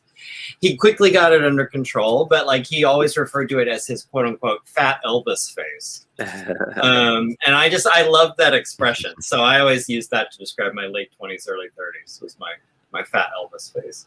I can understand that. I had a similar thing where I had worked from home for so long that I didn't have like office culture. So there wasn't like people like bringing snacks and stuff like that. Yeah. I remember people warning me, like, they're like, oh, you're going to gain like, 30 pounds in your first year, like working here. And I was like, no, that's not going to happen. And then like, I remember it was like a month or I don't know, like within 3 months I had gained like 15 to 20 pounds. And that's when I was like, and so now I'm going to exercise every other day because I am not going to be the guy at the office who they're like, yep, there's the 30. I'm like, no, screw you. I'm not going to do that. I'm not going down that path. So I work really hard to not. But it is annoying that you do hit, at least for me, I had a fast metabolism most of my life. I couldn't gain weight for the life of me. And then just you hit this point where it's like it's going to happen. And it's like this looming sort of Damocles that I think just follows us till we're dead. Oh, and I was the same. I remember in college, I spent a little while bussing tables at this Italian restaurant. And the nice thing, if you've done anything like that, you get cash in your pocket every night because like the waitresses tip you out. And next, like just in the same kind of strip mall as this Italian restaurant was a Safeway. And every night when I was done bussing, I would walk over to Safeway. I'd get myself a pint of Ben & Jerry's. I would go home and I would eat the entire thing on the couch, like this entire pint. I was like in my 20s, couldn't put a pound on if I tried. I was like a solid 120 no matter what I did. Like I could eat anything all the time, didn't matter. But man, like it just hit the wall. And I couldn't believe how fast it was. And it was one of those things where I didn't really notice until my girlfriend had taken a picture of me with my shirt off, watching TV, and I was mortified. I was like, is that what I look like? Like, that's me now? That's me? Somehow it had snuck, even though it had happened fast, I just hadn't even noticed. Like, and then I saw that picture and it was like, it's tuna and jogging until this is under control. Like, I can't, like, this is shocking. Here's a little secret of life for everyone out there. If you see a picture of yourself, and if you look at it and think, could be like, oh my God, look how fat I am in that picture, or oh my God, look how thin my hair is, or oh my God, look at my skin, or anything like that. Yeah. Remember this: in 10 years, you're going to look at that picture and go, "Wow, I was pretty thin back I then. looked great. Dude, Yeah, Great." it's true. That is insanely true. Like It's so true. And oh sad. man. Yeah. Yeah, I look back at like pictures when my wife and I were first dating, and I remember at that age, you know, it's like especially in your 20s, right? Like, I don't know. For me, I was definitely a person who I didn't have a lot of like self-confidence in my 20s. And so I was always like, oh, I'm not one of the beautiful people kind of guys, you know? And then it's like in retrospect, I'm like, we were like young, good-looking people at that time. Like, you know, 10 years later, you're just like, yeah, I don't know what my stupid hang up was at that point, but it's it is interesting how, yeah, every decade you look at the previous decade and you're like, man, I was pretty young and strapping there, and it's like, no, not at the time, but in retrospect, yeah, that's a good point. Just we just need to think of ourselves as we will a decade later. I think, maybe you got to realize that someday you would murder an old lady to look like you do right now. So just remember, learning to love yourself is the greatest love of all. Oh my gosh, you know that is the most profound, unique thing. You know what? That should be a song or something. Yeah. Right. We have Squatch telling us what he is aware of with Moon Knight, where he said Moon Knight will be based more on his Mr. Knight persona, where he wears the white business suit. That's what he's heard. But he said, don't quote him on that. Oh, crap, too late. I quoted him. I mean, I believe it just because Marvel's a little squeamish about the costumes, you know? Like, they never... What did you guys think? I'm just kidding. I don't really have a conversation around this, but what did you guys think of Wanda's costume at the end of WandaVision? Like her Scarlet Witch costume? Yeah. All right. It didn't blow my mind, but I thought it was right. Yeah. I felt like it should have been a little more red. A little more red? Yeah. That's my big beef. Is like I'm just like, you gotta kind of have like don't take away the dominant color of like her costume, you know? Yeah, I mean it's the Scarlet Witch. Yeah. You know, I mean, what are you doing? I think it could have been more red. I kind of felt like it just looked like every other weird pleather costume. You know, I wanted something more ancient and mystical looking. Yeah. You know, like I wanted something, because she's not like some sci-fi thing. She's more like a weird. I love what they've done with Doctor Strange. Like I feel like the way they've dressed Strange, the way they articulated his cape, like with you know, it's funny because people who aren't familiar with Strange will be like, dude, that's just ripping off Spawn. His cape's alive, and then it's like, oh come on, like anyhow. But I actually heard that in the theater when I saw that. Somebody was like, that's a Spawn ripoff, and I'm like, oh my god, Spawn ripoff. Anyhow, but yeah, like I feel like I agree with you, like that same kind of ancient feel, since she is more like a Strangian. It seems like they're going more of like the Doctor Strange kind of universe version of Scarlet Witch rather than the X-Men kind of. But I don't know. It's I also have a part of me that just wants to go back to like Adam West style, like Yeah, when I saw the trailer for the new Batman, again, this sounds like fanboy ranting, but I was kind of disappointed in the costume because I'm like, I've seen this before. Like I was really hoping they would go like Adam West, like like a you know. But the only thing I liked about the Zack Snyder Batman take was I loved the costume. Like I loved how he looked. Yeah, you know? yeah, I agree. Because it looked very like, you know, it looked like Dark Knight Returns. It looked, you know, and it looked like a guy who's fighting people in alleys. Yeah. Where like some of the other ones that you're looking at, it's like, okay, I don't know. I do like the short ears too. The short bad ears are nice. Yeah. Chris Kawagua, who's a new father, just made a great dad joke saying, I thought she looked wonderful. He became a dad quick. Like he's fully embraced the, you know. Yeah, that was full dad ownership right there. Yeah. Well, see the colors of Wanda. If you look at X-Men, her colors are almost similar to Magneto's suit. Yeah. Yeah, because but that brings it full circle. How are they going to do the X-Men thing? I want to know. Like, I think they should make it a TV show. I always feel like they try to crunch so much. X-Men's so much about like alienation and relationships. It's not really a fight comic. Like the fights are cool, but it's a comic that like gets interwoven and very like soap opera-y. Like and so like I think to do it right, they really should do it as a full out, TV show, so that they can spend time with characters and like you can maybe slowly roll in all the different characters and spend a day with them or something, Do you think they're going to introduce the mutants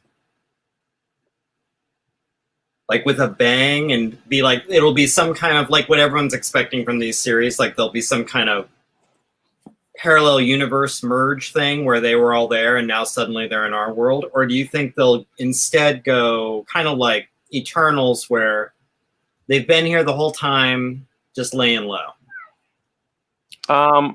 I would think they'll use one of the Disney TV shows to, I don't know if it'd be called retcon it exactly, but to make it where like all of a sudden we're in a universe where they're around now. Because where have they been? Where have they been? Right. Like, so when Thanos was running around, were they just hiding in the Xavier College? And I think they should introduce the X-Men. I think they should as a reality show. I think that would be good.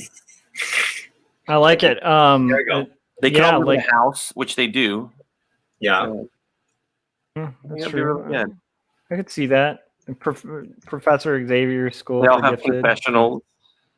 Like Storm thinks she's all that. If the MCU wasn't working, that probably would have happened. They probably would have been like, when they were looking at all these reality shows, it's like we could do a funny X-Men show. Yeah. Like it's all of them in the School for the Gifted or whatever, and we'll play it like that. We'll do. All right, here's the big real world and Xavier Mansion. Yeah, exactly. The X-Men are obviously, to me, is the top of the food chain because that's my favorite. But I think the one character missing from the Marvel universe right now, which has always been the most underrated. I'm not even a big fan of this character necessarily, but for the amount of presence that he had in early Marvel, he's nowhere to be found, is Submariner. Yeah. Yeah, is that going to happen or what? All over if I'm Marvel. Not mistaken, he's going to be in the second Black Panther movie. That's a rumor that I heard. That's right. There was that rumor that he was going to be the antagonist in Black Panther. Really? Do we know who's playing him at all? They cast somebody. Not on the top. I forgot. Or there was a rumor. There was a rumor of somebody. I don't remember. Ronnie, do you remember who it was? I can't remember on the top of my head because I'm trying to remember the real rumor or the ones that FanMade's been making. Right. Yeah. I'd like to see them actually get Ghost Rider right too. That would be nice. Oh, and the Fantastic Four, of course. Fantastic Four, I'm interested in, and then again, if they went the Adam West route, especially with Fantastic Four, that would be great. Like, just don't do the like fake costumes. Do the old school like 1950s costumes. Like, it would be so incredible. I really want that. I think that's what was so great about the first Captain America was they leaned into like, okay, this is going to be a pulpy World War II punching Nazis like story. And I think the fact that they leaned into that really made Captain America like a really great character again. It's like they need to do that. Like, you can't go Dark Knight with every character is my point. No. Yeah. You can't. You mean like, so if they make a Wonder Twins movie, it can't be dark? I love the idea of like the one kid becoming like a pail, but it's like a dark pail to carry the water.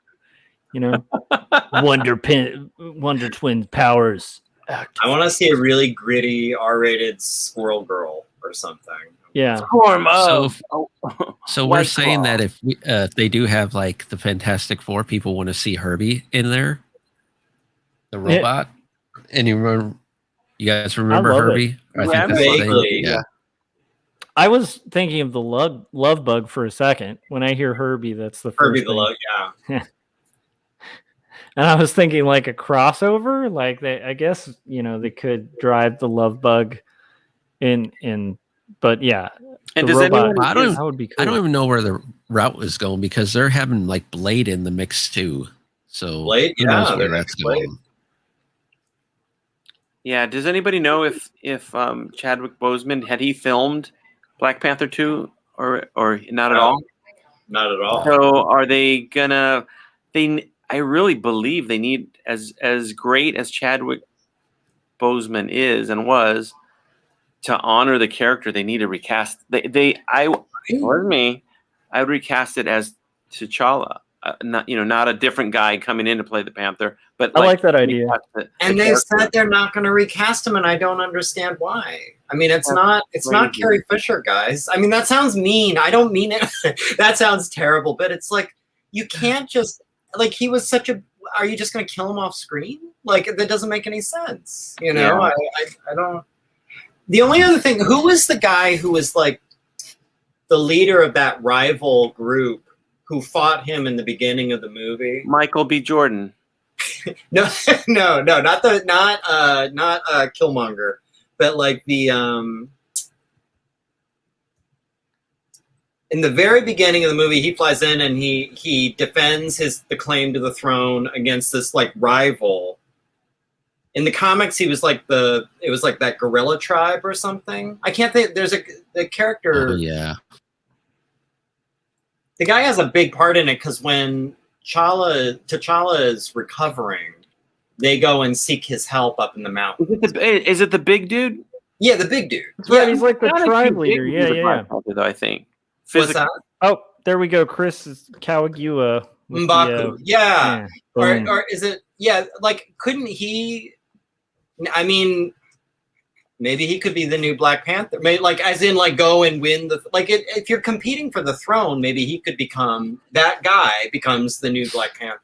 Or maybe they just make a new character called Mbop, and he could play one of the Hanson brothers. Could play him. Or that. I can see that. It'll also be the multiverse where the Hansons make a big revival, and yeah. And the two other Hanson brothers could play the Wonder Twins. Mm-hmm. And their powers could activate to like I'll form the guitar. Like I like it. Form of an ice drum set. Yeah, I like it. Okay, so we have far surpassed the first hour, and as is my standard on this, when it gets to like about the hour point, I usually take a very quick little break. If you guys want to take a break for about however long, like refresh, get some water or something, feel free. I'll be disappearing for about 20 seconds ish, and feel free to also drop plugs or let people know where to find your work as well if you want. So yeah, I'll be right back. Gary, the surprise ending at the last page where it does. Oh. Right. The unexpected Cosby cameo. To be fair, I wrote it before all that stuff came out. I didn't know. Dinosaurs versus Jello bots. Very good. That's funny. No, you remember when I was telling you about Ben Mara, Gary, about the acting in his characters? Oh my gosh! The opening of for example, 97 with the acting is so good in that. Like the little shots, like there'll be a scene of her like scratching her nose. It's like so good. It's like so well done. It doesn't look. What I like about it is you can tell you used reference, but it doesn't look traced. Thank you. Oh, that's a relief. Yeah, because I that pulls me out when I'm reading a comic where I can tell they were a little too loyal to the reference. Like it was a little Tracy looking. Yeah. Chris K says the Hansons are all Thors. Yes, absolutely. Yeah. Man, yeah, I'm like really like. And you're gonna collect this all when you do the next one. After the next one, are you gonna do a trade? I haven't figured out when to do a trade. There, like there's 6 planned. Working on the 3rd one right now. The thing is, I kind of do them as pairs. So like the 2 you have, I've thought like that could be a trade, and then the next 2 I'm going to do could be a trade. Like I see a relation. I see them as sort of 2 sides of an idea or a story. Each pair I do. That's what like the first 2, the second 2, and the third 2 will be like that. Yeah. But I don't know. I haven't figured out like when I want to start compiling. And nobody dies in these, right? Nobody ever. No. Okay, No. good. All right. I just want to make sure before. I don't really want to make sure about that. They're totally G-rated. Give them to your kids. Yeah. Spread them around. Drop them off at the preschool. Well, I took a bunch to the kinder care. Yeah. And dropped them off. I think it's a fun little story for the tykes. Broke my Best restraining review order. that we've had on our show. I could definitely say that. And I still really appreciate it. Yeah. Ronnie and Jason are very kind. Is it Ron, is it Crimson Crimson Owl Crimson Comics. Owl. Crimson Owl? Yeah. I am Crimson familiar. Owl. Yes. Okay, I wasn't.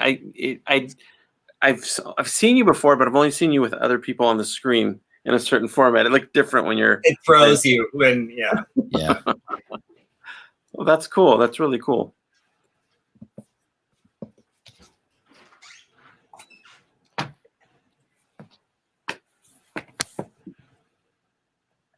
I am right now as we speak recharged now finally. Nice.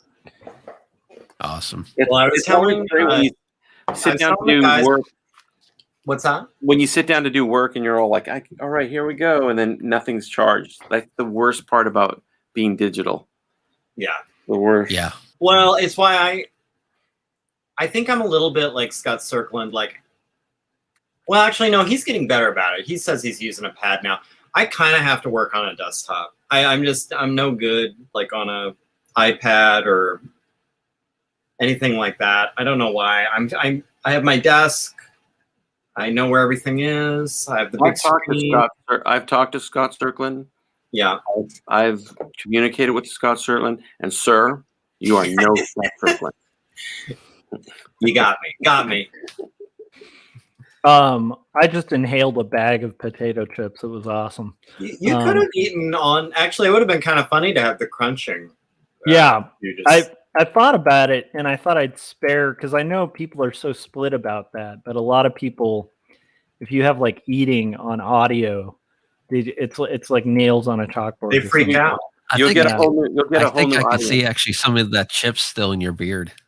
Oh yeah, yeah. Well, I carry the food with me, so it is possible. I think you're right. I do think I had a potato chip on my beard. But then the neat there thing, are other people who like. you There's can no way I store treat snacks. This is a real thing. I think Right. in South Korea there is a thing where like people will do videos of them just eating. Like just do videos of themselves just eating, not talking. It's not like a taste test or anything. They'll just be like wolfing down food, like large amounts of food. And like these are super popular. And it's especially popular if I guess it's like kind of a pretty girl just like gobbling down noodles and eating just chowing down. Like people will just sit and watch this so you might get some of that audience. Is That's what I'm true. trying to say. Like you could. Well, what I have noticed is like with streaming, which I'm still kind of figuring out, but it's like I do think it's not unusual to have like people have a snack or something, especially if it's like an art stream, which is going to go as long as this one. Because I'm imagining, I mean, you guys don't have to, just so anyone who ever hops on here like knows, you guys are free to leave whatever you want as well. But I'm probably going to be going for a while because I'm intending to get more than 3 of these done tonight, just because it's the weekend and I need to catch up. But but yeah, like I, it is a weird thing where I don't know if you should eat on streams or not. Also, on the iPad thing, I'm definitely like one of those people. I don't like working on an iPad. I haven't really messed with like an Apple Pencil yet, so I don't know. But I have seen like the entire NCS, like I'd say like 80% of them just flipped from traditional to iPads. I just like I'm so used to Adobe. I don't know. I haven't had a need. I was gonna make a joke that they get them with ARP memberships, but that's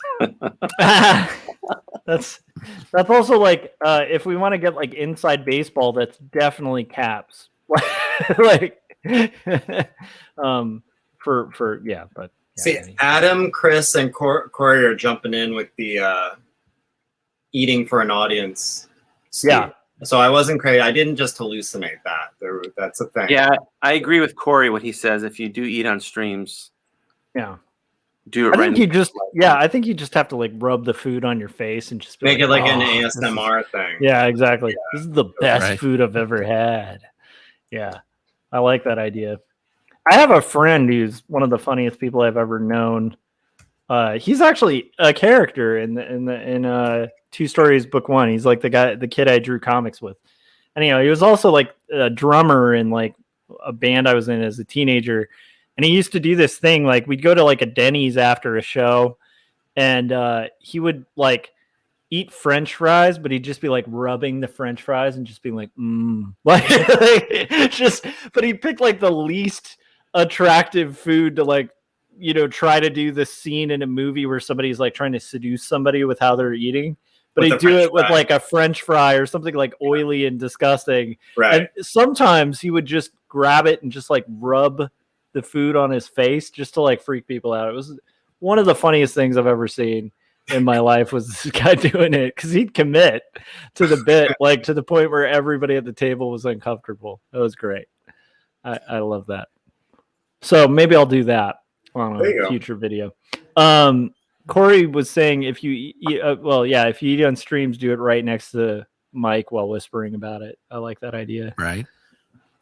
Do you guys, does the ASMR thing work? I've heard it's like different people are wired differently. Has that worked? I'm immune to it, I guess, because I've never had the tingles they talk about. I don't get it. Yeah, I don't either. If by work, if you mean, does it gross me out? Yes. Yeah, is it supposed to give you the willies? Because then maybe it's sort of maybe that's what the tingles are. Yeah, you're just like, this gives me very bad tingles. Like I don't like it. I don't know. I've always been kind of curious. Like, I would love to meet somebody where it works. There's my review for this book, by the way. It gives me very bad tingles. Yeah, it gives me the bad tingles. Can I use that? Can I use that quote on my Etsy shop? Oh my gosh. What it needs to be is just like, oh no, my tingles. Yeah, I like it. Okay. Then it'll be in quotes with like Jim Lujan. Yeah, that's gonna happen. I want that on your Etsy shop. I think that would be hilarious. Like right under Scott's quote. Yeah, it gives me the bad tingles. I like it. All right. It's ASMR for my brain waves. I don't really understand, but anyhow, I've always wanted to meet somebody who actually it works for them. Like I think that would be interesting. I have no idea. I don't get it at all. Yeah. Yeah, because I think I saw one video where like somebody's like crumpling paper on a mic, and I was like, I don't know. I think the other thing is like when you like have edited audio files, like it's not like that weird to like be like, oh, that sounds like a piece of paper being crumpled on a microphone. Like it's not. I don't know. The audio part of it doesn't seem as stunning because it's like, I don't know. You hear weird stuff when you're editing like something recorded where you're like, what's that noise? Hey, and you Chris, realize, Chris K has a good comment. Exactly talking about what you're talking about. What was it? The saving the bits of chips for later on my. No, the mukbang. A mukbang. Probably have to scroll down. Oh, a mukbang. Yeah. also known as an eating show, is an online audio-visual broadcast in which a host consumes various quantities of food while interacting with the audience. I want to know how to get that job. Drowsy Nomad said, I get chills from really good orchestral pieces, modern or old, or the 1996 Chicago Bulls finals intro, or other hype NHL NBA moments. Okay. And post Corey's comment right here. My phone died and I'm back now. Yeah, Yeah. that is the most profound thing I've heard. So, I mean, I really think that says a lot about our society nowadays. You know, I think it's very, very astute observation. It's true. And honestly, you know, our phones are all monitoring us anyway. We're trying to get you on here, Corey. If your Let's phone start dies, talking about the dystopia, the future dystopia. Maybe we can coax Corey. if your phone dies, does it go to heaven? That's the question. It's a good question. What happens to the afterlife of a phone? Well, what if your phone isn't a believer? Yeah. Right. So What if it wasn't baptized? What if it didn't have a chance? What if it was still a baby? That's true. Yes, that's true. There's phones that have never heard about religion. That's right. Yeah. What about some phone out in the African savannah that never heard anything about it? Right. If it doesn't accept Apple, then could a Apple make a phone that is so big that it couldn't lift it? I'm just curious. Like these are heavy questions. We need answers. Why do bad things happen to good phones? You know, I respect your operating system. Okay, it's not mine. I expect your operating system. Right. I love to learn about other OSs. I do. Yeah, that's true. I love why do bad things happen to good phones. That should be a commercial almost. I kind of like the whole premise of this. Chris said ASMR works to a mild degree for me. Cool. All right, Chris, tell us how. I'm fascinated because like does it cause like your neck to feel weird or something? Because I hear them talk about like tingles on their neck. And then James Jarvis said ASMR works on me. Recent times have been funny because I've known about it for like a decade before people started talking about it. That's got to be irritating if you have like a thing you've known about forever and then suddenly it's like the new cool thing. It's kind of like that's the life of a hipster, let me tell you. I was about to get all hipster and be like, well, welcome to the club of people who like the Pixies. Like, right. Because I do remember when I went to see Fight Club, I was like, that's perfect that they ended it with Where Is My Mind, which is one of the best songs ever written. But now I'm kind of pissed because now everybody knows that that's the best. Because that used to be the song that I would like introduce people to the Pixies with, where I'd be like, you want to hear something rad from like 1989? This is from 1989. And they're like, what? And you're like, yeah, it's the Pixies. Now it's like people are like, oh yeah, it's the Pixies. You're like, oh, okay. Pixies are too mainstream for me. I'm sorry. Yeah, that's true. I only listen. This is a bit one of my friends came up with and made a T-shirt of, but I love it. He says I only listen to bands that don't exist yet. Yes, I'm into the. Are you into the invisible music scene yet? It's where bands that record albums and then just erase the tapes. What? I don't know. Yeah, it's a big thing. It's a big thing in Bolivia. Yeah. Maybe you haven't heard of it yet. Yeah. By the time you hear of it, I'm going to be already out of it. So yeah, I'm kind of over it now. But I don't know. Yeah. But, speaking of obscure hipster stuff, Power Comics, Jim, that is incredible. Like I am so addicted to that channel. I love it. Good stuff. You got to get one of those guys or all of the guys on this show at some point. I really do want to get Benjamin Mara on because I think he is a genius. He's pretty amazing. And you got to have Corey on when he's on. Oh, I would love to. Because Corey, I'm not sure if Corey's as big a fan of the Power Comics. It's my impression is not even close, right? So, yeah, which kind of would make it even funnier, like to. Yeah, I would be a good interview. Have Corey say, "You have a question." what? Why? That'd be a great moment. Right. I love that stuff. I love it. It's more interesting than 90% of the polished work out there. Yeah. It's definitely really sincere. And for those that don't know what it is, it's just basically take any teenage heavy metal kid from the late 80s, early 90s that made their own comic books. And some of them got published, some of them, and it's just they review them and they just have this reverence and admiration for them that's really cool. And it's just fun. It's just a lot of fun to watch them enjoy that work. And what I love is that I love that the categorizing that they have to qualify as a power comic, because one of the things that'll disqualify it is like if you're like making if it's a self-published comic from like the 80s or it's like the late 70s to the late 80s, late 70s to the 90s. And basically like it has to have been published in that realm, and then it also can't have been a comic that was like trying to be an indie comic. It has to be a comic that was like aspiring to be like a mainstream like Marvel comic or a DC comic. Like these guys were not like, they weren't aiming to make like the cool indie comic. They were aiming to make like the next big, like the next Batman or Superman or X-Men. And and so it's kind of that qualification also makes it so great because I think Jim's dead on about it. There's a sincerity to it. And I feel like there's something great. Like I love this about B films too. Like B movies that are sincere are so much better than like kind of sarcastic B movies. I don't know.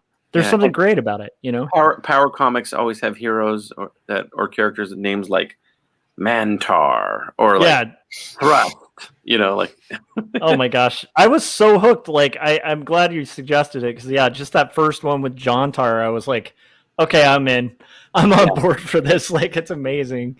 And it also reminds me of the comics I used to make, except they went all the way with it, and most of them published these things and had them distributed. Also, it's in a great way showing that anybody can get into this medium. It's like you said, sincere. These people are telling stories they really believe in, and I don't know. It just not everybody has to be, a critically acclaimed snobby comic book that, just so full of itself. And I know. So I'm insufferable, right? I'm just saying. I know. No, I really do think it does show that, like, it's inspirational. It's definitely inspirational. I'm sure people that look at these power comics and go, I can make a comic. Are the same type of people that look at my animation and go, I can do a cartoon. I think you animate with a little, I don't know. It'd be hard to call. Yeah, I don't know if I could call your animations power animations, Jim. It's powerful. But I will say, there's also just something, incredibly refreshing about it, because a lot of styles get so good that they all kind of feel homogenized, like the same exact art. And so it's kind of fun to see something like naive and untrained, like, in a comic where it's like, it's just like, I mean, terrible for shortening, terrible perspective, but there's something unique about it. Like, you definitely see the voice of the person doing it. Yeah. It's kind of cool. Although what's funny is I showed the channel to a friend of mine who teaches art in high schools. And he was like, he's like, I can't get into this because I see this like every day. Like, this is what he's like, when a kid shows me a comic, they're showing me these comics. And I was like, I realized like it might be just the fact that I'm not around it all the time. And it's a lot of fun. And also some of the story choices are just awesomely insane, Yeah. I don't know. I love it. Anyhow, thank you for turning me on. Yeah, I'm a big fan too. So thanks. Adam is one of the people who I'm glad I didn't eat my chips on the stream, although I am storing some for later in my beard. But Adam said he has misophonia, chewing and typing sounds are painful to me and put me in extreme distress, which I get. That's part of why I did it. But he can't watch the opening to the IRS show then. With the typing. Oh, the typing. I didn't even think about that. I'll have to think about that. I feel a lawsuit coming on from Adam. Yeah, that's true. Yeah. I'll testify on his. Yeah, it's about time, really. Testify, Jim. Testify. Those IRS guys need to be put in check, I think. Yeah. Yeah. By the way, when is the IRS? When are you guys going to do hardcore pornography? Because, I mean, I think you're missing that. Here's the thing that's tough is like I do want to review some books that have that stuff, and because of like some professional reasons and stuff, like outside of my own thing, it's like we have to kind of censor some of it. Kind of bums me out because I'm like not a big fan of censorship. Like I'm all about just, hey, if there's art, like show it. But there is one that's a little saucy that we're going to be covering. Which one? By a friend of the show. What's up? David Chelsea. Oh no! Oh no! Oh! I knew it. Adam, sorry. Oh my gosh. He's out of control. He's a rebel. Yeah. Look at this. And here's the weird thing. Jim was talking about coming on the show like the Fonz. That was a Fonz move. I just want you to know that Power Comics suck. Oh, I love it. Wow. I'm getting the tingles. Now, for the first time, I'm getting the tingles. I've got the tingles. That is true. Power Comics make no sense to me, and they're super weird. Me tingles. Wow, I get it now. I think that's it. I think that Corey is my initiation into ASMR. Thank you, Corey. I really didn't plan that through, though, because I should have brought down something to drink. Now you got to follow it up with just dry mouth noises. Yeah. Can we call this ASM Kerr? There we go. Corey, you monster. No, I actually do have to go get a drink. I'll be right back. I do like the idea of ASM Kerr, and that might actually make it into our title. So I apologize for that, Adam. That could not have been planned. That's going to go in the lawsuit as well, Adam. Yeah. I'm with you. Mm-hmm. I'll counter. I'll counter sue Corey. I think that was worth it. Yeah, I think it was. It was good. The timing was pretty incredible. It was good. It delivered. So, what are you working on now, Gary? For are you still? Is it the 3D models right now? Yeah. I actually, just as a test, I want to see if I can share my window. Let me see here, just to see. I've never tried that before. Wow, this is like the fourth time shares come up on this show. That's crazy. Mm-hmm. Sunny, and share your window. We just have to auto-tune it to really be appropriate. See, this is a weird thing too. I actually liked Cher when she was auto-tuned. I think she was amazing. I liked Corey's ASMR when it was auto-tuned. That was really... Oh my gosh, auto-tuned Corey ASMR would be incredible.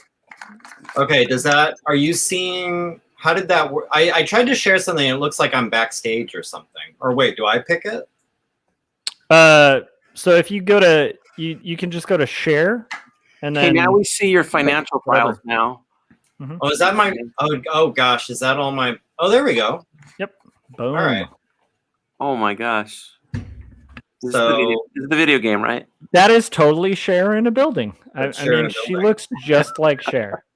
So if you're one of the handful of people in this stream who have read the script, you might place, this is where a lot of things take place, and therefore that's why I wanted like a good 3D mock-up, so when I start thumbnailing and drawing, like I can really figure out like, all right, well, you know, where am I in the room and which way do I want it to face and all that kind of stuff. But yeah. I think that's brilliant. Is and this I would recommend people do that. Is GTA or It could be GT DVSM? GT. Yeah. Wait. Well, let's see. I'm not. I don't know how it all. GTA SMR. But let's see. Out here, so we got 3 rooms, secured rooms. Josh, I think I showed you. This is like a little. This is an actual historical thing. Yes, I know what that is. I know what that is. And Jim, since you might be. So this is a biometric hand scanner. He used to have one of those at his old secret animation hideout. I believe that's courtesy of Mr. Bob Lazar. Yeah, Bob Lazar. Bob Lazar popularized it, but actually, if you look at Close Encounters of the Third Kind, there's one of these pops up in it, and this was an actual thing that they were. There was some installations when they're working on the different stealth fighter programs, but basically you'd line. Like imagine the Nook. Like if you're Mr. Spock and you're doing the Live Long and Prosper, you notch your hand at that little part, and it measures how long all your fingers are while you have an ID card in there, and that's how it'll open the door. So I have these here. I believe it reads the bone density in your hand. This one is out of order. I figured that because I read when I was doing my homework on them that they were notoriously fussy and glitchy. So I thought, well, this was one that they're having problems with, so they pulled it out. And then, this is the room where a sequence of events happens. But nice. Yes, I think anyone who's read the script would know what that room is. Yeah. Yeah. And there's a couple hints. My stand-in of my main character, my little 70s scientist character, main character. I think I shared some images of this late 70s era security camera. Mm-hmm. My phone, 70s thing. So I think actually this area is pretty much done. I'll probably throw some tchotchkes in the shelves and on the countertop, but otherwise I'm going to be moving on to a different area. So Area 51, perhaps?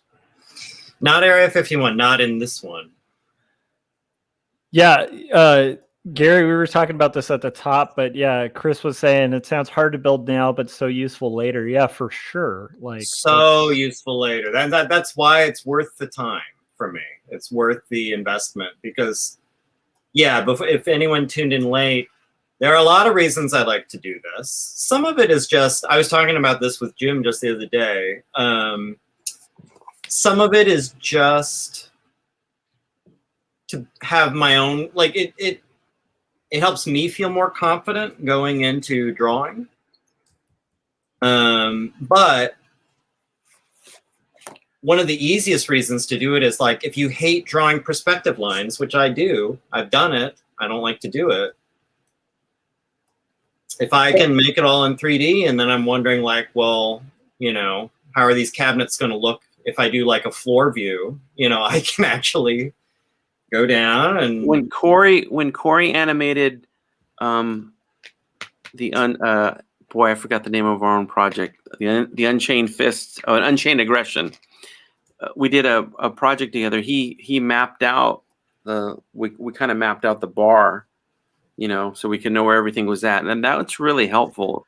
It is a lot of work up front, but it does help later. So it's so much easier, and like I was telling Josh earlier, once I've moved on to the inking stage, I mean it's digital, but I can't be bothered to be doing that kind of work. Like I just want to be drawing whatever is in that panel. And so like now that because I've done all this groundwork, even if it's really helpful if I want to change something up, I'm looking at a page, it's like, this view would probably be cooler. It means I don't have to go back to the drawing board and kind of refigure everything out. Like I've just got the model. I can load it up and move the camera around and I'll know what that looks like. Gary, when you're done with a few of these books, a few more of them, are you going to put together like a behind the scenes sort of like a making of type? I would like to. Really I have cool. so much stuff I could, throw in the back. Yeah, it's really interesting. Yeah, Gary and I had a really good conversation about unidentified aerial phenomenon the other day, and I think both of our lives are in danger. Yeah, So, that's true. I want to say. I told him a story. Yeah, I told him a story from my life. Gary's I had a UFO story, and it's a story that I told Jim. But I remember I told a friend about it years and years ago. We were having lunch, and I told him about it, and I was expecting him to be delighted and amused, kind of like Jim was. But instead, he was mortified, totally mortified that I was telling him the story because he was sure now the Men in Black were going to come for him. Like he was full on, legitimately like, "Why'd you tell me that? I didn't want to know that." Like that. Now I'm on their list too. Like he was sure he was screwed. So. And then your friend just disappeared, right? Like there was but he wasn't that cool. No, they found his legs. That is such a strange way to go, to just spontaneously combust with just your legs only. It was weird, but I guess it was natural. I don't know. By the way, I love all that stuff, and I am completely open-minded. Both sides. I'm open-minded to the skeptical side, but I'm also open-minded to like, please God, please let it be true. Please. I would love it so much, please. I'm a huge skeptic, but I love the idea of it, and it reminds me of when I was saying this earlier, but it's like I miss when conspiracies were fun. Yeah. So it's I love things like that. That's what's great about the Bob Lazar stuff. It's so much fun. Yeah, it is. It all is fun until somebody gets hurt. Yeah, it's true. Probably us. It's possible. Murder. It's possible. Oh wait, I just noticed, Josh. Yeah. This is live stream 69. What? That's right. I thought at some point. I mean, I'm having Jim on here. I'm like, come on, you're gonna notice. I'm a little disappointed that I'm the one who noticed this. I'm glad you noticed it. You guys are so immature. But that was helpful that Corey did the ASM curve. That's true. Yeah. See, so it's already really, really sexy thanks to Corey. I'm gonna start a whole new YouTube channel.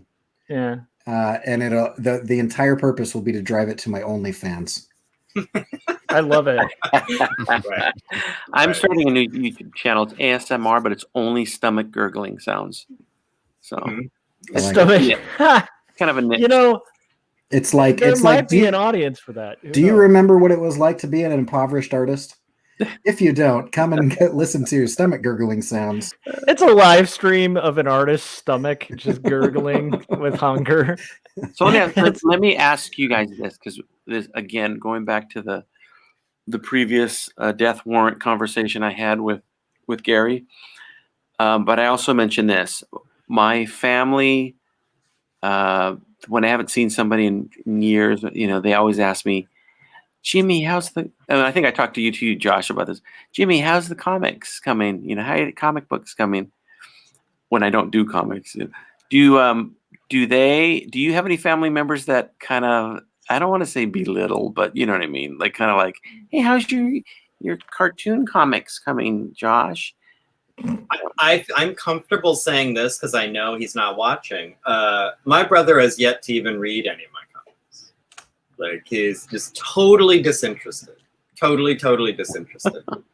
And I attribute it to just metastasized sibling rivalry, where I think he was so sick of Gary being the guy who could draw growing up that he at this point as a grown man with a family, like could not give a shit about his brother drawing comics. Like he's so over all of that. So, but my dad is very supportive. He reads everyone. I always give him the first copy of everyone that comes in the mail.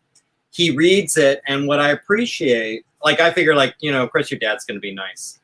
He'll read it, and then like 2 days later, he'll like give me his thoughts, and they're like detailed. Like I can tell he really sat and read and thought about it. So like that's nice. But but on the other end of the spectrum, my brother couldn't care less. Does your father? Does he play cats in the cradle when he's talking to you? I mean, yeah, but that's. We'll get together then, son. We'll get together. My dad shocks me by mentioning things that he's heard me say on like a live stream. Really? Wow. And he doesn't watch them all, but he'll say things like, "Oh yeah, I heard you talking about that. I had no idea what you were talking about, but you said something like this," and I was like, "How many of these have you watched? I do this a lot. Wow. I don't even expect anyone to After watch tonight. After tonight, Corey. Yeah. I don't think he knows. I about hope you didn't Josh's give him the channel. tingles. That would be really uncomfortable. Yeah, that would be a little awkward to be like, son. So he retired, and then You've like, awakened my ASMR. Yeah. he retired, and like 5 seconds later got into Ubering, and so he has the best Ubering stories because he's in Paso Robles, which is like wine country. So there's all these like highfalutin, wine tasting whatever. Oh yeah. And I am going to dare him to just play ASMR in the car when he picks up the next person at like 2 a.m, drunk off, expensive wine tasting. He should be playing his son's ASMR. So when they Right, ask, it's like, exactly. "That's my boy. Yeah. That's my boy there." Yeah, Eating that's candy bar, whatever right. he's doing. Yeah, this is Whispering softly. the Snickers episode. He's a big star in that community. He's making a splash on the internet. I like how my dad has become like 87 years old and somehow in 1934 or something. An elderly countryman. Yeah. Right. And there's my boy. That's my boy Corker. Wait, now he's becoming like Jimmy Stewart or something like Cork. Oh, Jimmy Stewart. Oh, boy, the ASMR they're doing. You're really far there, actually. Really doing some good things on the YouTube. The corn's coming in, son. It's coming in. Now I really hope he's not watching this. I know. Yeah. Now that we're all just. Well, I mean, to be fair, Jim's relatives are all like old smoking receptionists from like the 1960s. Yeah, I don't know how that happened. Yeah. Hello, son. Wait a minute. My parents are dead. How do you feel now? Oh no. Show Hey, me. Zoom in. Close up. I'm halfway there, Jim. Tears. I'm halfway there. Tears. Oh, let's all have tears of a clown. I can't wait. I can't wait to testify for Adam in this court trial. Oh Yeah. man, it's gonna happen. I think I feel like Adam got wronged. Okay. I don't even see him. He hasn't been in the chat for a while. Did he? I know. I think we might have. I think Maybe we he might have tapped lost out him. when he just. Yeah. Oh, I left before I saw his comment. I'm just reading through now. You No, killed a I feel- man tonight, Corey. You killed him. bad. Congratulations, Corey. Yeah. Yeah. Might have caused some undue upsetness. That's not good. Wait, That's I need okay. to know something, Corey. Since the last time we talked, have you nearly killed yourself in any way? Accident, electrocution, How long ago was that? motorcycle? About a week. So I didn't actually electrocute myself, but I did have to call an electrician friend after getting like a little fireworks sparking show trying to install a lighting fixture that my wife got.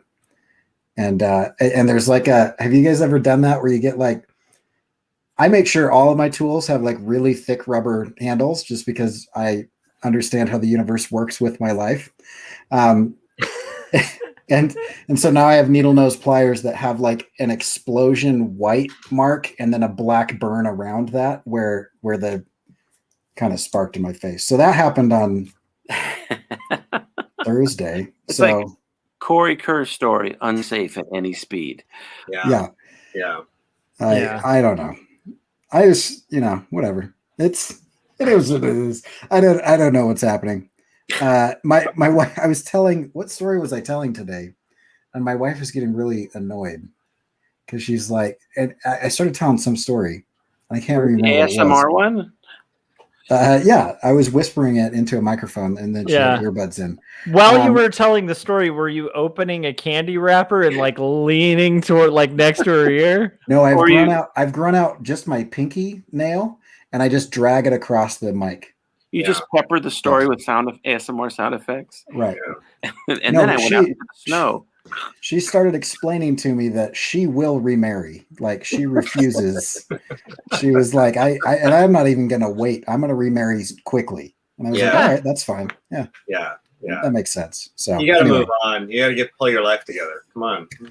But yeah, I can't remember what story I was telling. Oh, it was my daughter finds this one of my best stories. The one where I was so cold that I wasn't thinking straight, and I bought a blanket at a gas station and rode on my motorcycle wrapped in a blanket, and it almost killed me.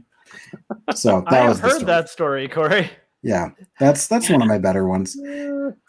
My best stories are the ones where I come out like an idiot, and everybody's like, "Yeah, that's obviously a bad idea." So I picture Corey as a baby in a crib, like dangling from one leg out of the bars. Like. I have a very close friend. I don't want to drop their name because but to dry shoes, they had a pair of shoes that were wet, and they thought, I'll put this in the microwave to dry them, and they weren't a child when they did this. This is a grown adult. Mm-hmm. Look, I had to walk a lot of. Okay, wait. I have so many questions now. What like leather shoes or like canvas shoes? Metal like shoes. a pair of Marty McFly shoes sneakers. that are like night. It was night armor shoes. Like no, it was like your typical pair of Chucks, which I don't know if you guys are aware, but like canvas. Chuck Taylors have like metal little rivets. Yeah. Mm-hmm. So needless to say, there was an explosion. Wait, it doesn't explode immediately. Did he leave the room? Well, I've put it on. It started I've put metal sparking. things in the microwave before many times. It started sparking. Well, see, here's the thing that's nice is there's canvas right next to the metal. So what happens is that spark lights the shoes on fire. Right. And then you have a fire in a moving microwave. Right. Which causes a mild explosion. Yes. Okay. Yeah. Well, I know it wasn't Scott Serkman because he only wears Bruno Magli's. Yeah, it was nobody. Nobody. I think Chris might know this person, but I don't want to drop. Oh, so it's Chris. No, it's basically it's Chris. Yeah, it's okay. I get it. Jim. I'm just kidding. I don't wear shoes. That's true. He stopped wearing shoes when I stopped wearing pants and like the lower half of my shirt when I'm live streaming. I was this close in showing up like completely nude in a open kimono tonight. I was like, that'll be the kicker. That'll be the thing that really puts it over the edge. But ASMR, because I actually do have like a fake silk kimono that I just wear around as a bathrobe. I'm just getting ready to annoy the crap out of my future teenage daughter. And I thought, oh, this would be perfect. But then I thought, this would be the night that somebody from work would pop on. And because if I'm going to get fired, I want it to be for something good, not for a joke. Boy, prom night's going to be fun at your house. Oh yeah. Back when I was really into the First Amendment, I was looking forward to prom night, or Second Amendment. Sorry, Second Amendment. Yeah, because I was like, back when you were into aren't you into the First Amendment? Amendment? Not anymore, though. He's moved past it. First Amendment comes out. I've decided I don't like how free speech has turned out, and it's gone a little. The problem with democracy is that everybody gets to vote. That's the real issue. Is we should really handpick like only redheads or only left-handed people. I think we should just limit it down. I think the problem with democracy is that ASMR happens. Mm-hmm. Yeah. Yep. That's also the problem with First Amendment, I think. It's like there's some speech that we just really shouldn't allow. Like Corey Curry ASMR. Yeah, I agree. In fact, I have like some mute controls, but here's the problem: Corey has them too.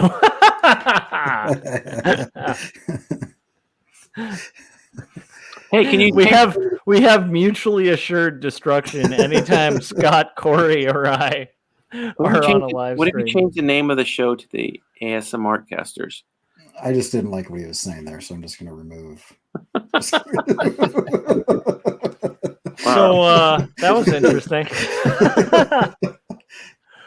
I like the ASMR Casters. It's a good call. Yeah. We should do an entire art check where we whisper really close into the microphone.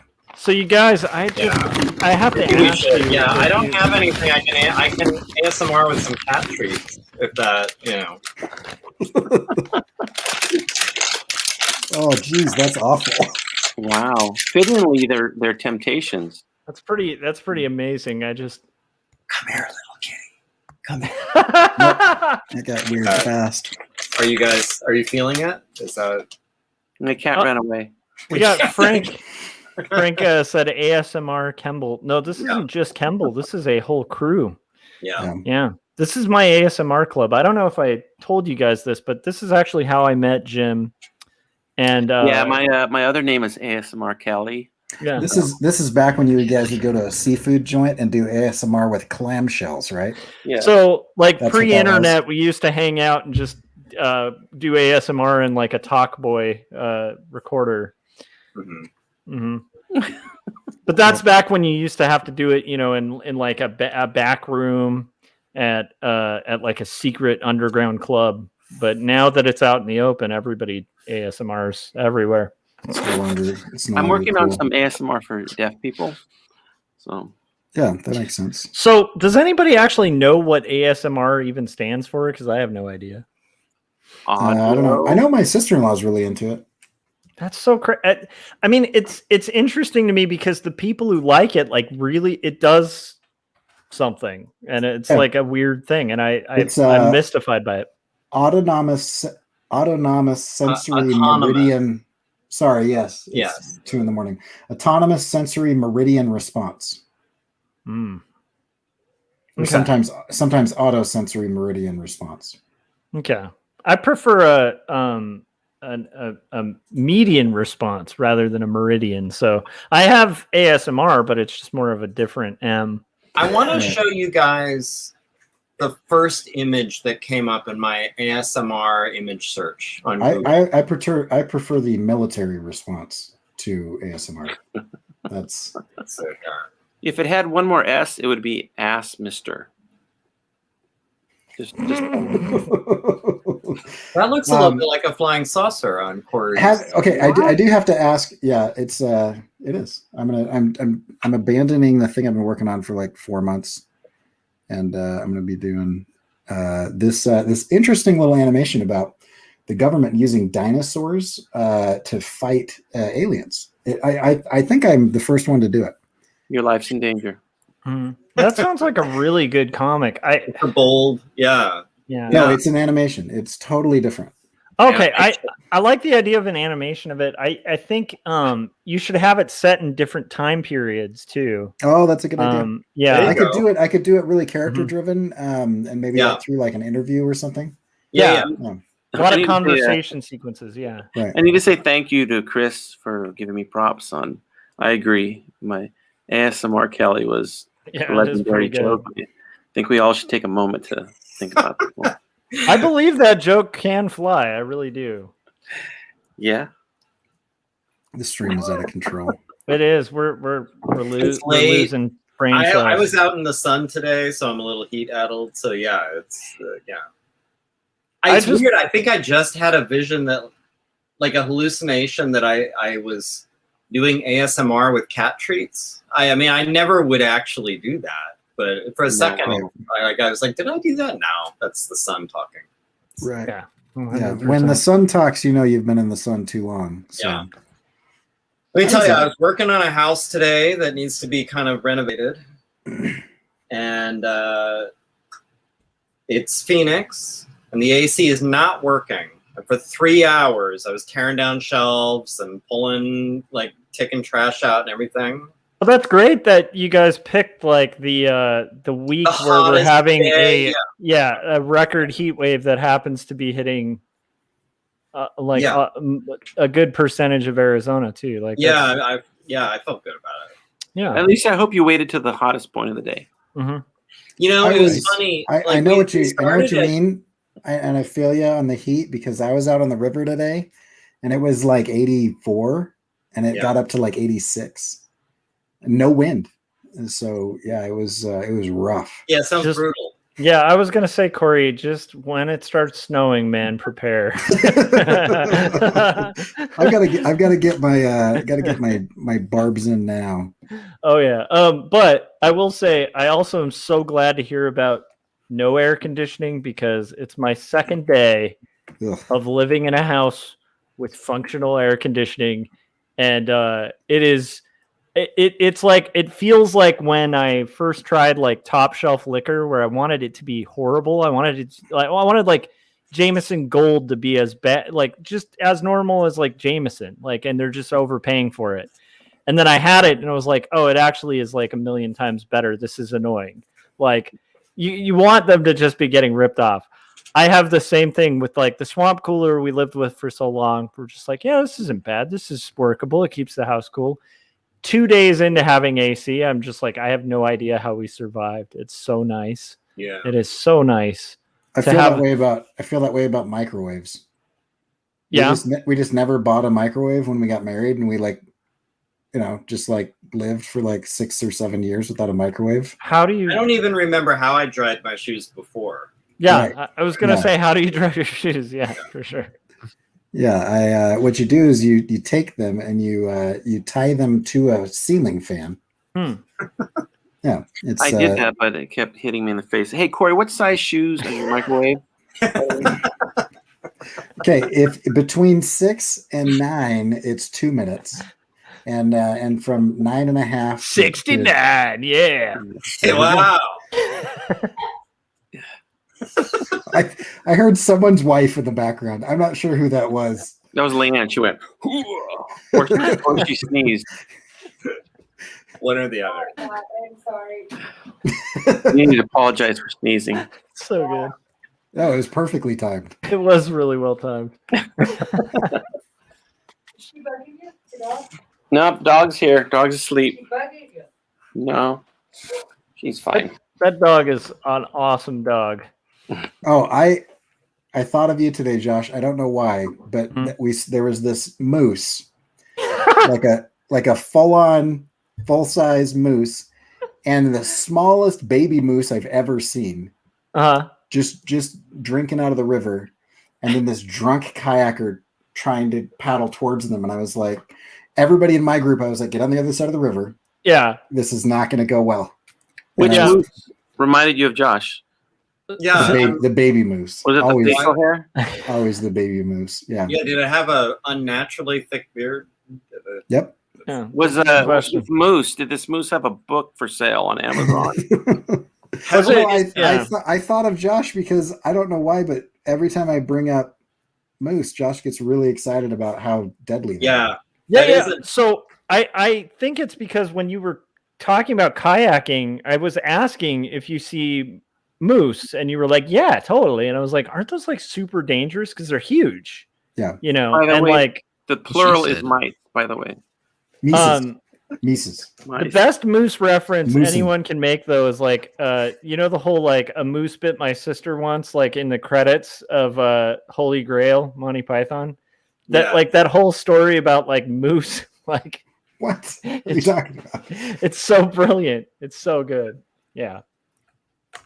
There's a whole sequence in Monty Python and the Holy Grail where the credit sequence turns into like this weird, like it gets taken over by somebody who's just talking about mooses.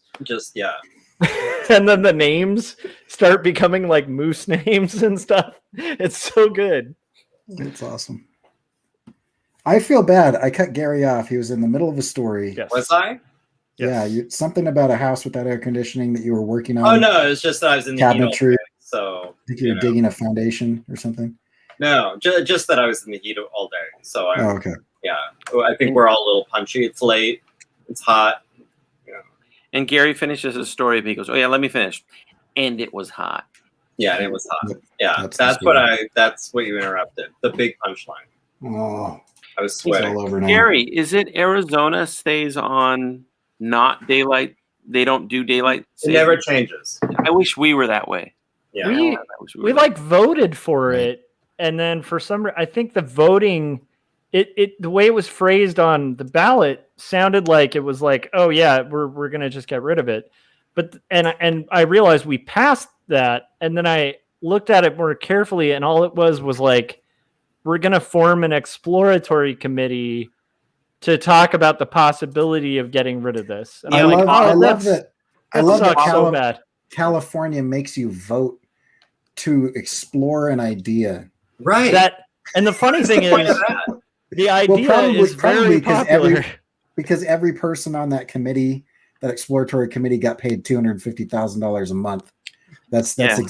And we voted on we voted to agree to disagree. That was the right. And every person on the committee is mysteriously connected to like one of the senators or where big hey donors. What would the big daylight savings interest, moneyed daylight savings interest be? You guys, What is the argument? Like, You if guys- someone was like, "Why are we even doing this? Let's stop." Who are the people saying? Who are the shadowy, powerful figures Yeah. behind the scenes saying? who like, is no, the no, no. DLS, like the shadow DLS men? Those Like, of who you, are those these of you that people? live much further south than I do, I don't think you guys understand how short like sunlight is north of you.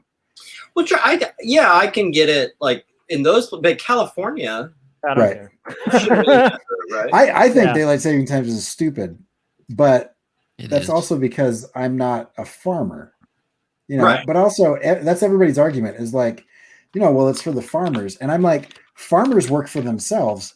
Why don't they just wake up when it makes sense to wake Yeah, up? What difference Yeah, does like it? so wake Right. up at 5 instead of 6. Like, Right. If you would like to Yeah. in the middle of the year decide to set your alarm clock earlier, feel free, but stop ruining my kids' Right. sleep schedule. Yeah. Right. I'm not a fan, but I do like this idea of like some sort of secret covert society that is like trying to keep Protecting. the daylight savings. They're I'll tell fighting you- for that, and they're I'll tell fighting you- for like inches and feet over the metric system. They're like, called- they're they're just called the daylight saviors. Thank you. I'll tell you exactly what the daylight saviors are about. It's a slippery slope, and as soon as you start questioning the founding fathers and yeah. changing things that should not be changed because they were infallible, That's right. like daylight savings time. What's next? Socialism. What's next? And, they're gonna take our guns and make it so I can't drive my Sherman tank down the street in a parade. Then you'll be having people putting their shoes in microwaves. Yeah. Cats and dogs will be living together. It'll be Yeah. chaos. It all falls apart. Then You don't before understand how you know delicate it, the fabric is. before you know it, all phones are saved, right? And if all phones are saved, what's the point Yeah. of salvation Right, for all exactly. phones, Are you right? saying now that like Mhm. my phone doesn't have to be baptized? What are you talking about? All phones matter. I found a phone on the side of the road today. No, did you give it a ride? It's just such a shame. No, I was so Was it itching? no, it was just it had a hard life. A little cracked. The kind of like, no, I was driving back. I had dropped my trailer off with the kayaks, and I was driving my little mini bike back, and there was this phone, and I picked it up, and I was so excited to find this person because it is 2021, and please guess. I would like everybody's guesses on what the phone case was for this iPhone that I found on the side of the road. It was Britney Spears riding a chopper in Ghost Rider gear. Close. Oh, Close. Very close. It was a Twilight phone Wow. case, and I was like, "Whoa, that's some dedication to some fandom right there." And it wasn't like an old phone that had been there for years. It had 88% battery left. Yeah, it was Chris's Ziggy. Frank is he's trying to stir shit up in the chat. I know. Yeah. Yeah. Yeah, Frank just needs to jump. Yeah, that's in. right. Jim, when are Oh you yeah, going yeah. on- Let me send Frank an invite. When are you going on the cast, Jim? Is that tomorrow or is Monday. Monday. Yeah. Yeah, I've been watching your episode, practicing it in the mirror, and Good. got all the moves Because memorized. mine is the model. Is that the idea? Mine is the one. I have to say, it would be pretty amazing if you could manage to like show up on a show and just have the rehearsed performance of a previous guest, like to a T. Exactly. Word for word, just say everything that they said. I think can that would be send you pretty my little amazing. ski cap, and you can. I mean, you can do the whole thing. My signature ski cap. And hey, wait! Before I forget, Ron, where are you? We said where we are located. I'm in Part of the Florida. country. Florida. Okay. What Yeah. part? I'm sorry. Sorry. It's like Near 7 the a.m. Thursday there right now. It's Josh completely. Josh and I agree on many things, but Florida we're like diametrically opposed. Are we? Well, just because my only view of Florida is I watched Burn Notice.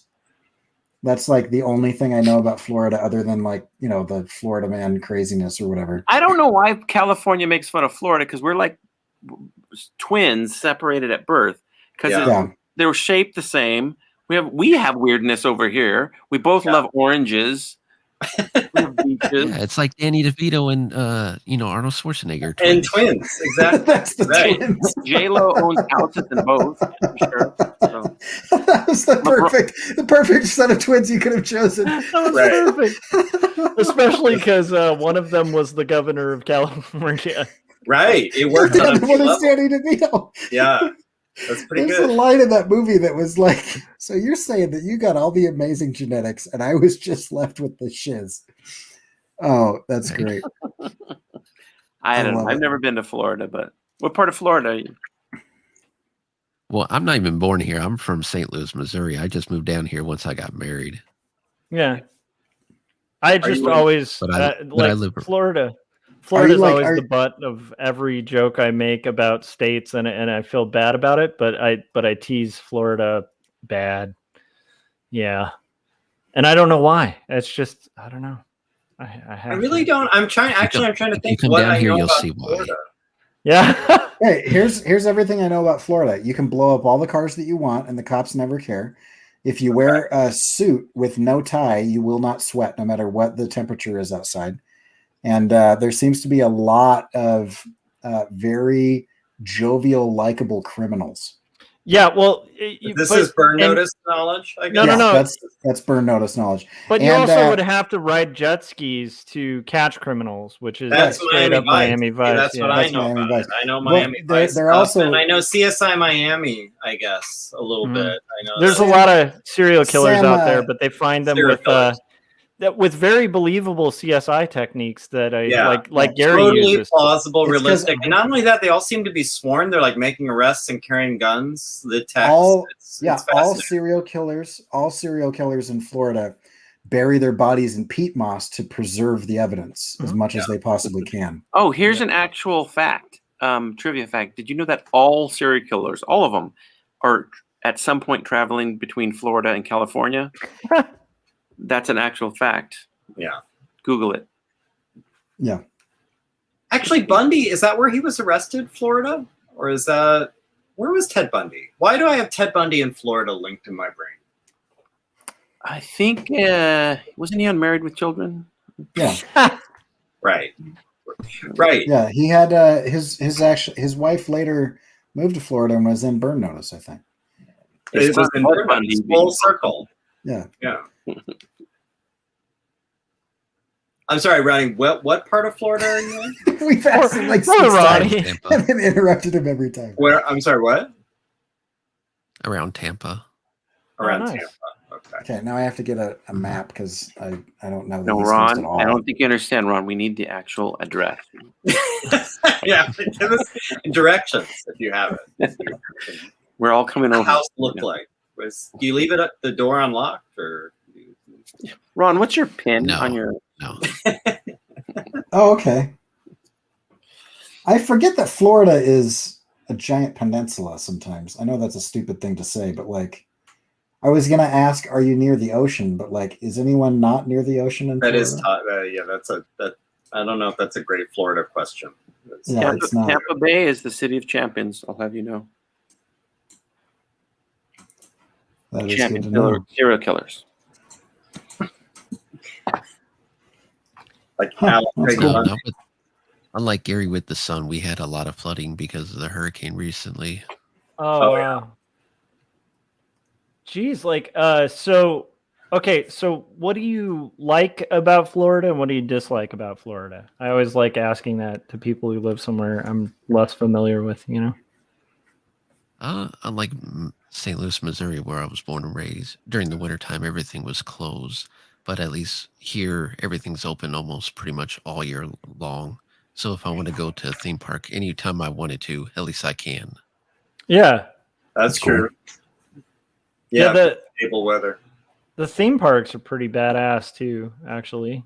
I've never been to Disney World. That's the one in Florida, right? Disney World. Mm-hmm. Yeah. Mm-hmm. They were the first to have like their Star Tours.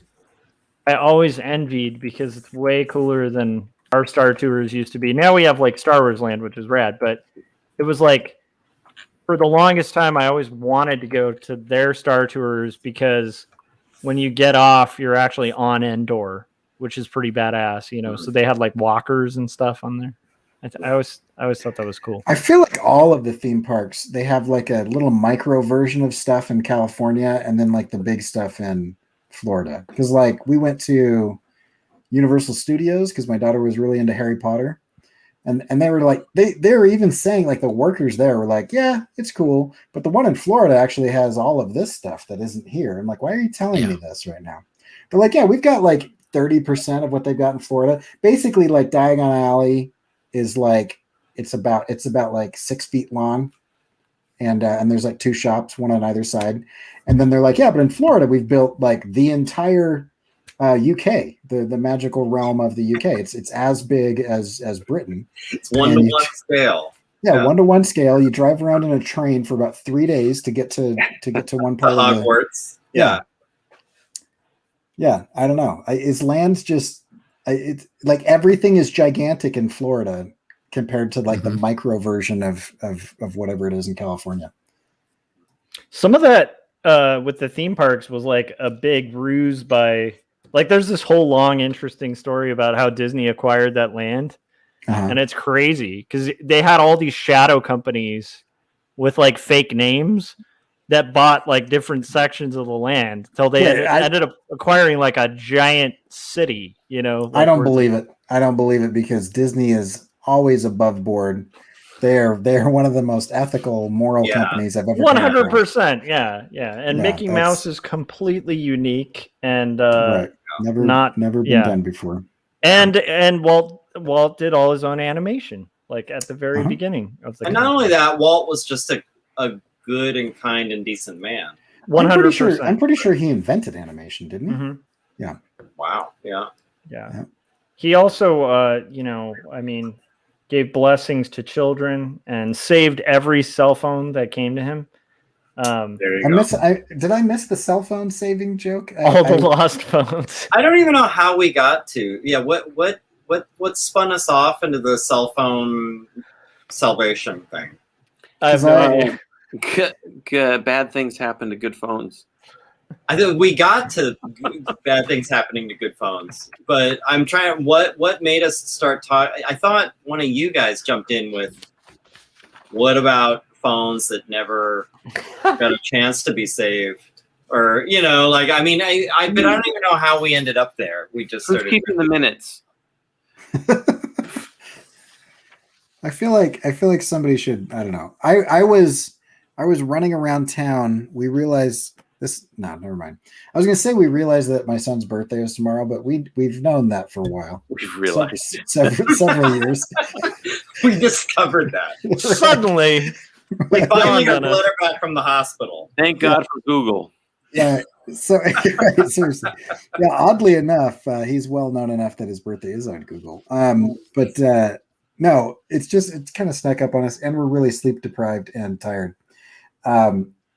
So I bought him presents earlier, but then my wife tonight, like as we're driving home from kayaking, and all the kids are losing it because we left really late, and so then we drag him in the sun all day, whatever, and then we're driving home and she's like, we don't have birthday candles or a cake, and I'm like, he's 3. I don't think he knows that those things have to happen.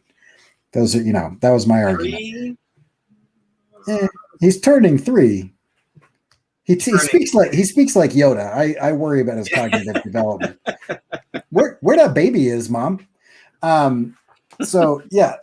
So anyway, Anyway, so as you guys were live, I was in and out listening to you running around the store trying to find birthday candles in whatever grocery store happened to be open. Unlike Florida, in Idaho, it doesn't have to be winter or summer for things to close. It just everything closes at like 8:30 at night, because no one lives here. Do they sell alcohol in the stores there? Actually, I'm in a dry town, and so Wow. I think it's illegal to sell. I can't remember exactly because I see them at gas stations and stores and stuff. So there's But got to be I like, know is I know there a big restaurants- moonshining culture out there? Like a lot of people like brewing their own? Because I I know wouldn't- I friends wouldn't of mine know, who but- grew up in Utah like talk about like there was a whole subculture of like people who would kind of like do basement brews, you know. I don't know, but I do know that I see a lot more Confederate flags around since Trump was elected. It's just like Right on. like we are so far from the South. Yeah, I right. understand exactly. Do they what know? you're- Do they know what that signifies? Yeah. I think Oh. they do. Frank's here. Maybe they're just Dukes of Hazzard fans. They Frank, could be. They could be. Frank, I Oh. just realized you've been hanging down there for a bit, and because of the layout, and I'm Yeah. not used to us having this many guests. Did you leave him? I didn't in realize you. Yeah, so I left in you the in green limbo room? for a bit. So thanks for hanging in there, man. No, Welcome, the Frank. the other day I saw this giant lifted diesel pickup truck, right? Overcompensating vehicle is what I like to call them, and it had the American flag with a blue stripe with Yeah, the don't tread on me Texas snake, yeah. There's a and lot then- of those here. and then the other flag was a Confederate flag, Florida. and I was like, you are mixing so many cultures right now that you have no idea. Like it's just It's just like too where- many flags. Yeah. it's too many flags Oh, mashed up into too few. Like We an all US or something. see one flag, the Disney flag, right? That's true. That's the one. Mickey Mouse, and that flag was what established this nation when Walt Disney wrote the Constitution of the United States. He stepped off the Mayflower and wrote the Constitution. Yeah. By the way, can I just say that I feel a little bit creeped out because Gary's staring at me? That's true. I should readjust my camera. I had it out of the way of my workspace, and now I guess sorry, it's Gary. Okay, now Frank's staring at. Frank's Wait. staring I'm at- just gonna see what happens here. Can we? Oh, wait. Oh, look at that. Yeah. Now you have 2 people to stare at you, John. Oh. Well, now I should Oh. change it now, Hold on. so I'm still staring at him. Yeah, to definitely a sec. change it We're back. gonna And go- we're gonna go- oh no, Yeah, it's I'm all. just gonna look down. Oh, he moved. it's madness. Oh, Let's see. I'm just we have gonna the Brady Bunch just set to up. make. I want to add the pressure because he's got to go on Frank's show No. and do great. So I just want him to just remember that I'll be watching. This Hold is on, let me practice my answer. Well, I'm glad Yeah. you asked me that, Frank. Yes, I have killed it. Is that going to be That- a move? Taking off the glasses for the answer? And then I'll put them on for every question. I Hey, love Jim, that. I Jim. love that idea. Yeah. yeah. That's very Yeah. CSI Miami, actually. That's the very. Caruso. Oh, no, he puts the sunglasses on when he. Okay, Tim, hand me your glasses. You take it back. Thank you. Wow. Wow, and they became sunglasses. Yeah, but You now. guys- Okay, I'll give them back. Careful when those glasses go on. ASMR just starts happening. Yeah, that's true. Okay, here. No, I'll try to pass it to you. Okay, so here we go. Get ready for. Wait, here. Let's. Oh no, that's Jim's really bad at this. there we go. That needs some work. That needs some practice. Let me pass myself the glasses. I Wow. love it. All right. We are at the 3-hour mark. Oh, good lord! I have managed Oh to. my god, your bandwidth bill is wow. going to be ridiculous. Yeah. Is We there have to hand each other such a out. thing? What is something we all have in the room that we could pass all the way around? Herpes.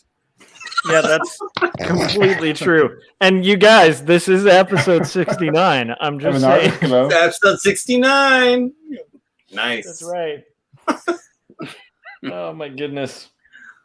Well, I have well, not all of us have Wacom's though, right? Because I was gonna say I could like pass my Wacom pen. You know? Oh, the pen? Yeah, I got one. Here you go, Gary. It's Hold not on. Wacom, but I have. That works. Okay. Which way is it going? Okay, Wait, hold let me see. Okay, here we go. This is so I'll much just- better than drawing a drum set, which is the other thing I'm doing right now. Where is it going? Okay, so now It's going to Corey. Wait, sorry. Wait, no, it's going back to Oh, Josh. oh, It's hold very. on. I don't understand where. Like, it's I'm mirrored. wait. No, now there's two It's pens. hard to get the directions. Up is down, down is up. Corey's I know, it is waiting. a little- Corey's waiting for it. There I'm you go. there. Corey's Yeah. waiting for it. Is Corey Oh, other getting way. ready? Okay, Ronnie, Oh, hand it to almost. Corey. Boom. Almost. Get it over there. Almost Right, there. Where is it? It's almost there. He's Go on teasing. camera. It's not quite making it. There we go. There we go. Oh, that was really well done. That was yeah. Nice. Let me go I this love the side. passing. I'll be back, by the way. Okay. In all like right. Jim 20 isn't- seconds. Jim isn't paying attention. Wait. It's Oh. going down to Jim. There we Okay. go. And it's Okay, nice. Okay.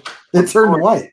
It turned changed white. to white. Is this symbolic of something? It just means I'm going to be canceled now. So, Okay. Wait. Okay, hold on. Go ahead. Okay. Wait. All right. There. All right. Okay. This And now is too much Frank. fun. All right. I have to go back to doing this thing. I Frank. hate. All right. It's great. Here, I'm gonna try and do it over the Okay. shoulder. Here. Yeah. There we go. There. Oh, Where is it? Got Yeah. There. Oh, God. I've just pressed it. Yeah. That's. and Josh Frank, is we- not here. Pass it to your right, Frank. Josh. Pass it Oh, to your right. let me Yeah. let me grab it and The other way. there it is. Other way, Frank. Yeah, go the other way. Oh, Oh, look, it turned into a. Wow. Look at that.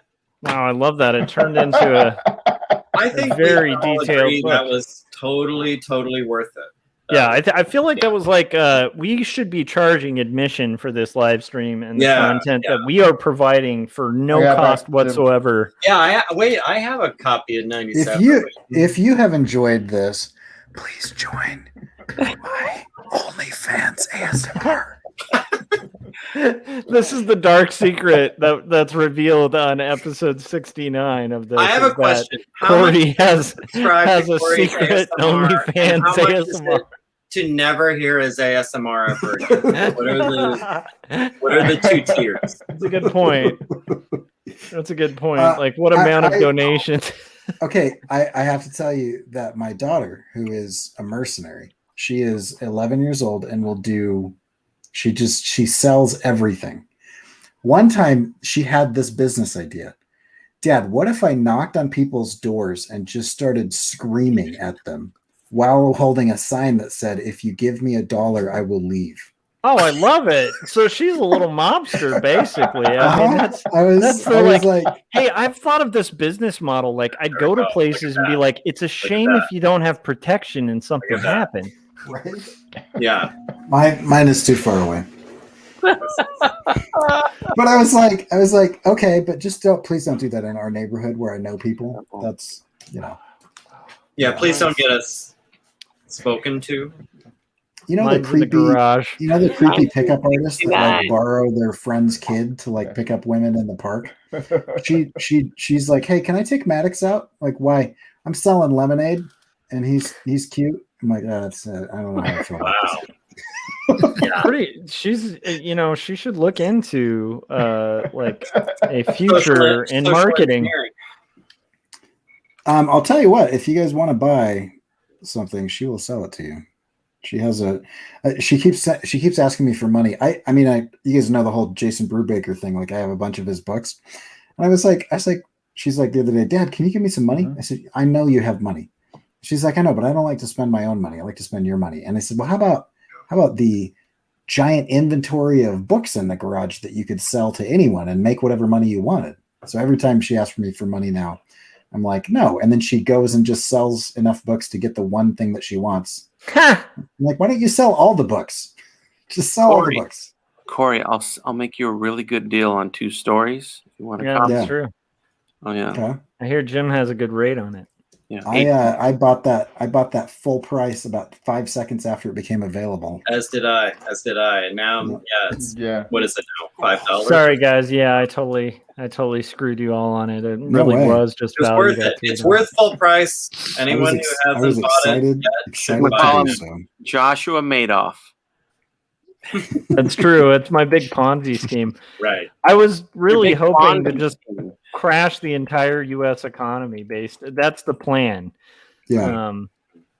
But what I'm going to do is I'm going to roll the value of 2 stories into like some packaged loans, and then tie them in with mortgages, and we'll see. So here's how that what goes. you should do, Josh, is you should convince everyone in America to spend money that they don't have yet, but tell them that it's an adjustable rate. Like, the book could go up or down. It's down right now. But if you can't afford it, like, it could go up or down. So it could go down, and like, buy it. And then 3 years from now, I will just randomly tell you what price it is. And if you don't have it, I'm going to take your house.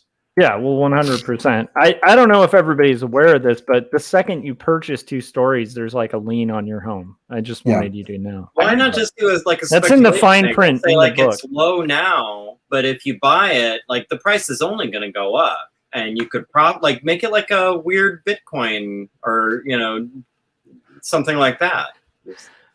I love that Chris went full Karen on it, which is pretty awesome. Oh He's my like, I want to gosh. speak to your manager. Yeah. I had so many great experiences today. I'm backing my trailer up to pick up all the kayaks at the boat I dock. love how every story There's a is kayak know. always. It's a right? kayak or a motorcycle. Kayak. That's what I did today. Is I kayaked. And There was like, you were telling a version of this earlier, and I was thinking to myself, when was the last time I heard this combination of words? It was something like, I was taking the trailer to the kayak place and I rode my motorbike home, and like I never heard 3 vehicles all that close in a I have a small motorcycle that you can lift up, that you can just pick up, and I use that so that I don't have to take 2 vehicles, because you leave it at one end of the river, and then you kayak towards it, and then you drive it back. And then he electrocuted himself. Right. No, but I'm backing my trailer up to pick up the kayaks at the boat dock, where it has a sign that says loading and unloading boats. Like, there's a sign there. And there is this woman with, like, I'm not exaggerating, she is surrounded by at least 12 kids of various ages, from like 1.5 to like 17. Just there's just a cacophony of children running around, right? And I'm backing up, and she starts, while she's standing on the boat dock, not near a boat or anyone that has a boat, just, she decided, of all of the places in the state park to play and to babysit this like cohort of children that she's got, she was going to stand with them on the boat dock as they threw rocks at us as we were like unloading our boats. Anyway, I'm backing my trailer up, and she starts looking to one of the older kids and goes, well, I guess this guy's just gonna just back his trailer up and da da da da. It's like, anyway, it's funny because that woman's name was Karen, actually Karen. And I was really excited about that. That is pretty amazing. You know the woman? No, but somehow she began like spelling her name to one of the other kids for whatever reason. I was there way too long. Was it to make it even better? Was it an unconventional spelling of Karen? Yeah, it was like a silent SK. No, I'm just kidding. It's just normal Karen. Yeah. Right. Wait, could you sound it out in like an ASMR kind of style? Like, Yeah. Well, I have to do it without laughing. What was the name? On the drive home, my wife was telling me that there was a woman that she was introduced to recently, that her name was spelled Karen, Karen, but she refused to let people call her Karen because she said that her name should be pronounced Sharon. And we're like, under no circumstances will I allow you to make a K make an SH sound. That's just not how that works. Like, anyway, so apparently Karens all over the world are changing their pronunciation of their name now so that they aren't Karens. So they're not anymore. a Karen. They're Right, undercover which is- Karens, which is Which actually is the most Karen thing I think you can do. Secret Karens. yeah. You know what? Maybe My it name is the pronounced undercover Karens. Hank. Yeah, there you go. It's a silent F. I like that. Oh, Frank, I haven't yet got the list of questions that you sent to my lawyer Oh. for the show to get okayed. So Oh, I'm waiting on those. I'll talk to Anna. She should have sent those already. I hope you're I might really fire going to her. try and gotcha him. I hope you really have. This interview, we're going to get to the bottom of this. Yeah, I really think you need to hold him to a very high, like, hold yourselves to a high journalistic standard when you're talking to Jim, because he can be evasive. And Yeah. I'm just letting you know, like, Yeah. don't let him slip away. Pin him down. Pin him down, and then start. I think yeah. Hi, Jim. Have a seat. Yeah, pull your hair, Gary. hey, how you doing? Why don't you sit down? What were you planning on doing tonight? Yeah, mind if I read you this? It says, bad things happen to good phones. Oh, man. My name's Karen. I think everyone should DM me a question I should ask Jim, and I will. Oh, that's a great idea. I will submit a question. I'll submit questions. Nothing can go wrong. Yeah. Yes. Yeah, they'll be good questions. Don't you worry. So I won't name the actor because I don't want to get family anybody in trouble. But I know this actor who is known, but not like super well known. But like, he went on one of those like Reddit Ask Me Anything situations. Wait, did he microwave his shoes? Yeah. Is this the same He did that. unspoken person? Yeah, it is. Of course, we'll go with that. And he started like not answering questions or answering them out of order, and the entire Reddit community like turned on him. It's like, I guess there's some rules. So if we do this whole DM Frank some questions things, we gotta get Jim's lawyer to make sure that he has to answer all of them. You know, when my lawyer gets out of jail, he's going to contact you. Yeah. So, Well, I'm the one that put him there, so that's. it won't I be would 3 expect years. that. So. Hey, what time is it, Frank? On Monday, we're going to do the interview.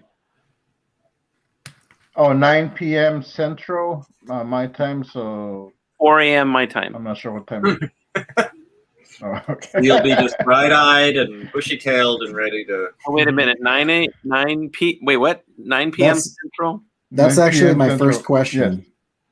Yes. My first question for Jim What is, time is it? I'd like you to ask him about his bushy tail, because he is a functioning full member of the furry community. Why didn't you get it removed when you had the option? You guys, I'm just saying, because this is a special episode 69, we've talked about ASMR, we've talked about furries, Yeah. we have talked about Did we really Karens. talk about furries, or did you just talk about furries? Did you just bring that up? I'm talking about Jim's bushy tail, which endears him to the furry community. Yes. Oh. Tail community. I think Yeah. that Corey is bringing the sauce. Hey, wait, Frank. All right, what city are you? Are you standing? Where are you? You're in Texas, right? Frank? Frank's Yeah, in Texas, yes. Yeah. What city, You want Texas? my zip code? Are you- I'm in Texas. So personality test, you know, like, and the result of this personality test, you get to know your porn name. So, just name like the first 3 digits of your social security number, everybody. Right. You guys wanna- right after I break into Ron's house, I'm gonna zip over down Okay. your house. It's going to be one night just flying all over the country. What was your first pet? What's your mother's maiden name? Right. What was the What's- first model of car you had? What What street was your did you grow up on? Mother's first pet's maiden name. Yeah. What time is it where you're at right now, Frank? I can do that. Oh, Karen. It's 2:16 a.m. Okay. So okay. 3 a.m. I'll wake up and do that show. Okay. Best just to sit by a computer 6 to 12 hours before and make sure that Mhm. you're ready. So I'll say one thing Alright. about live streaming. It has gotten me really good at like figuring out time zones. But when I first started doing it, I remember showing up to like a premiere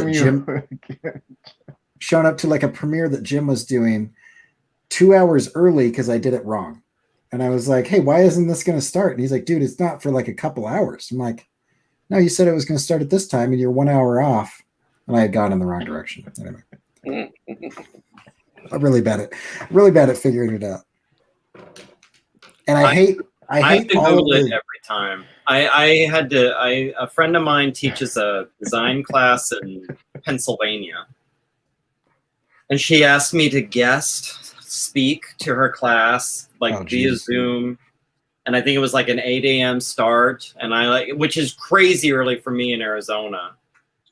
So I set my alarm, figured it all out, and I still got it wrong. Like my phone was buzzing an hour. Like when I was supposed to be getting up, my plan was like, I'm going to wake up, I'm going to drink some coffee, I'm going to have some oatmeal, I'm going to sort of get functional, and then I'll be able to get up on the Zoom and do my PowerPoint. And like while I'm sitting there waiting for the alarm to go off, so comfortable, so comfy in bed. Like my phone starts vibrating like crazy, and it's her texting me like, "Are you still coming?" Like this. I was an hour off. I had to be there right then. I was like jumping. It was like a bad dream, jumping out. Wait. Just really quick question. This phone that was vibrating, like, what's the state of that phone's salvation? Like, has it asked you questions? Sorry. I think it's generally it's a good phone. Yeah. It's a decent phone.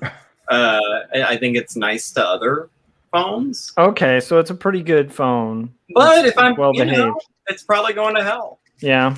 The You fire should of say the it's hell. salvation to Nokia because we know all those phones are indestructible.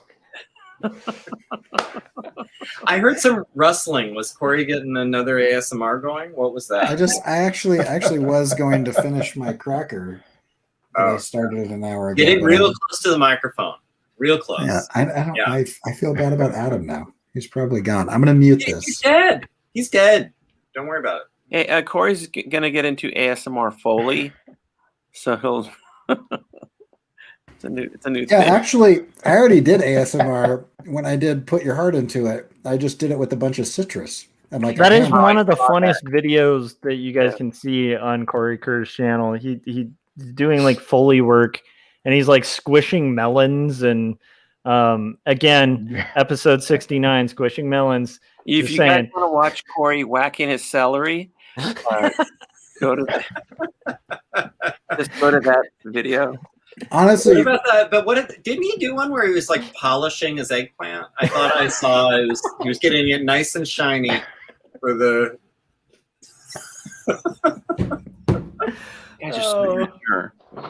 Yeah, there you go. That's too much. I love it. Oh, what time is it again? What are we doing? It's time to get ill. It's time. It's time to change. All right, I'm gonna. You know what? So I'm gonna be the first one to leave the party. All right. So hey, before you go, cool. Yes. Did you? And this is another setup for Josh. Did you see the smear frames that I did last night? I got to show you this because I'm really excited about it. Oh yeah, I want to see it. I'm probably gonna tap out too because I'm suddenly not before me because I want to be the cool one. You can be the first one. Yeah.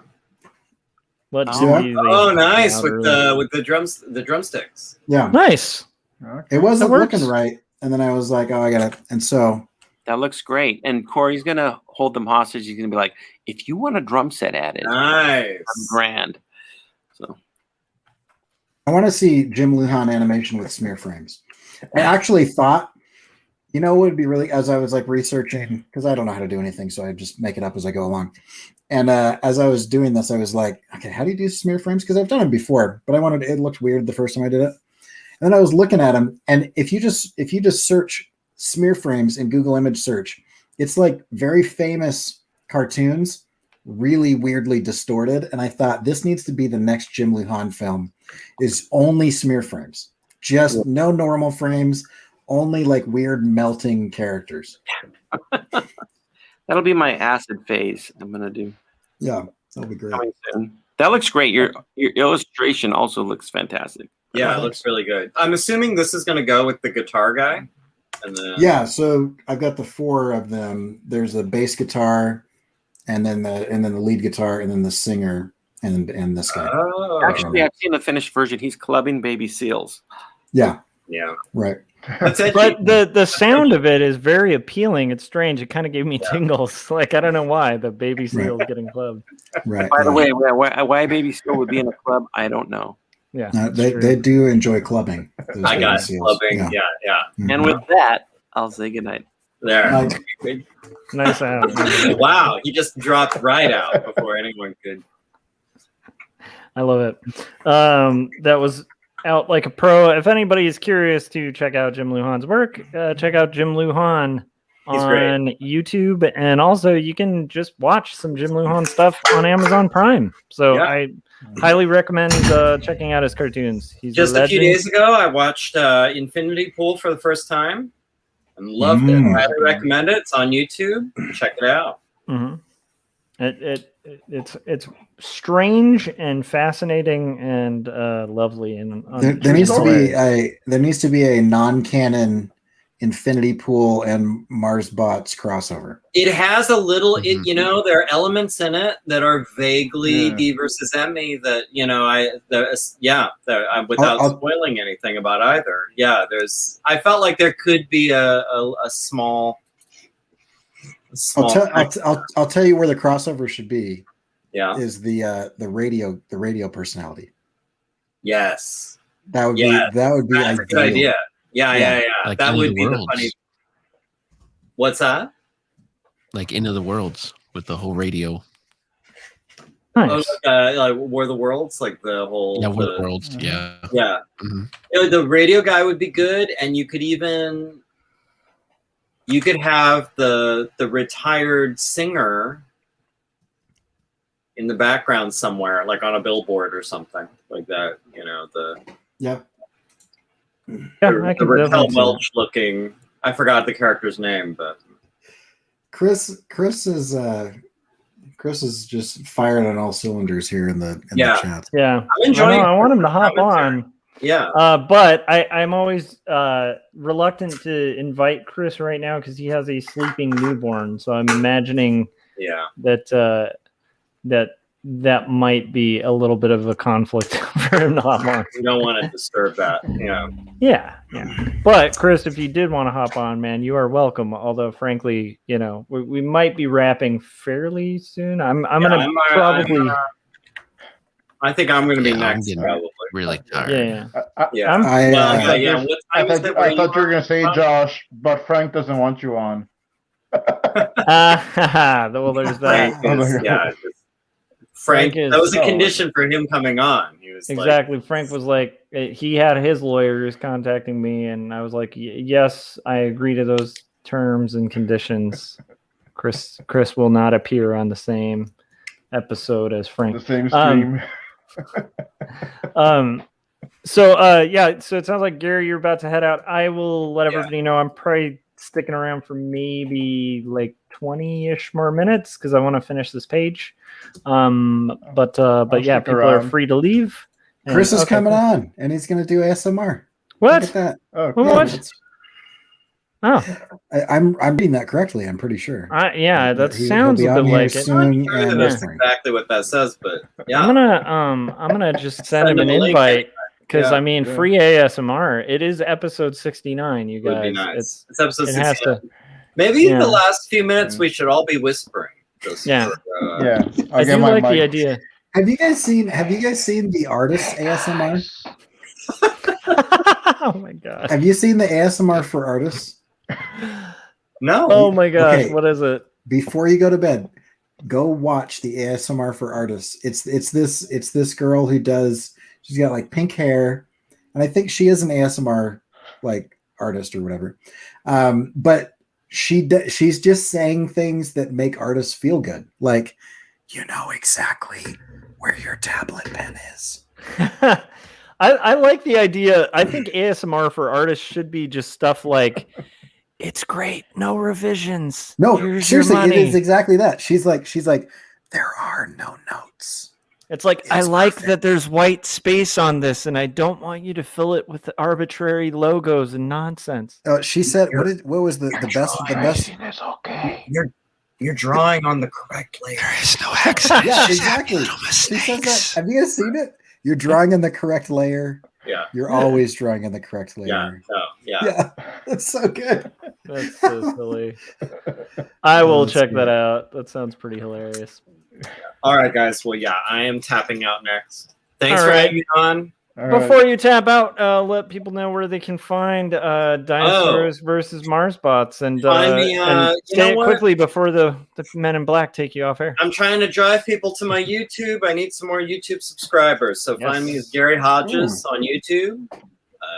And you'll know it's me because the icon is a dinosaur gobbling up an alien. Love it.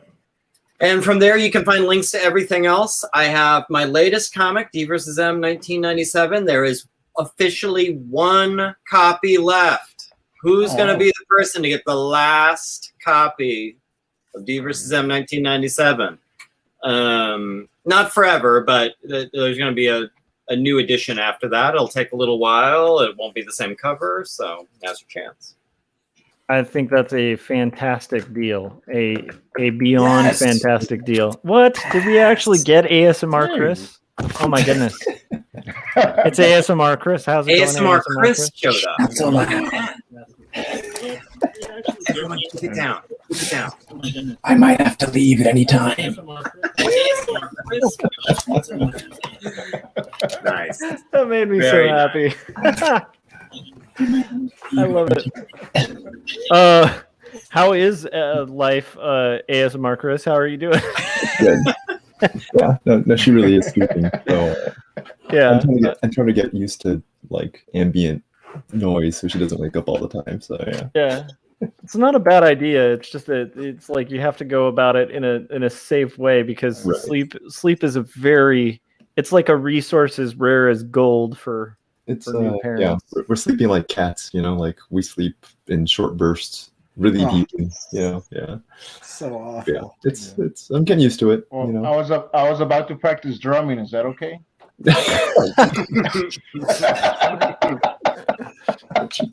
Oh my gosh. Yeah. I feel like the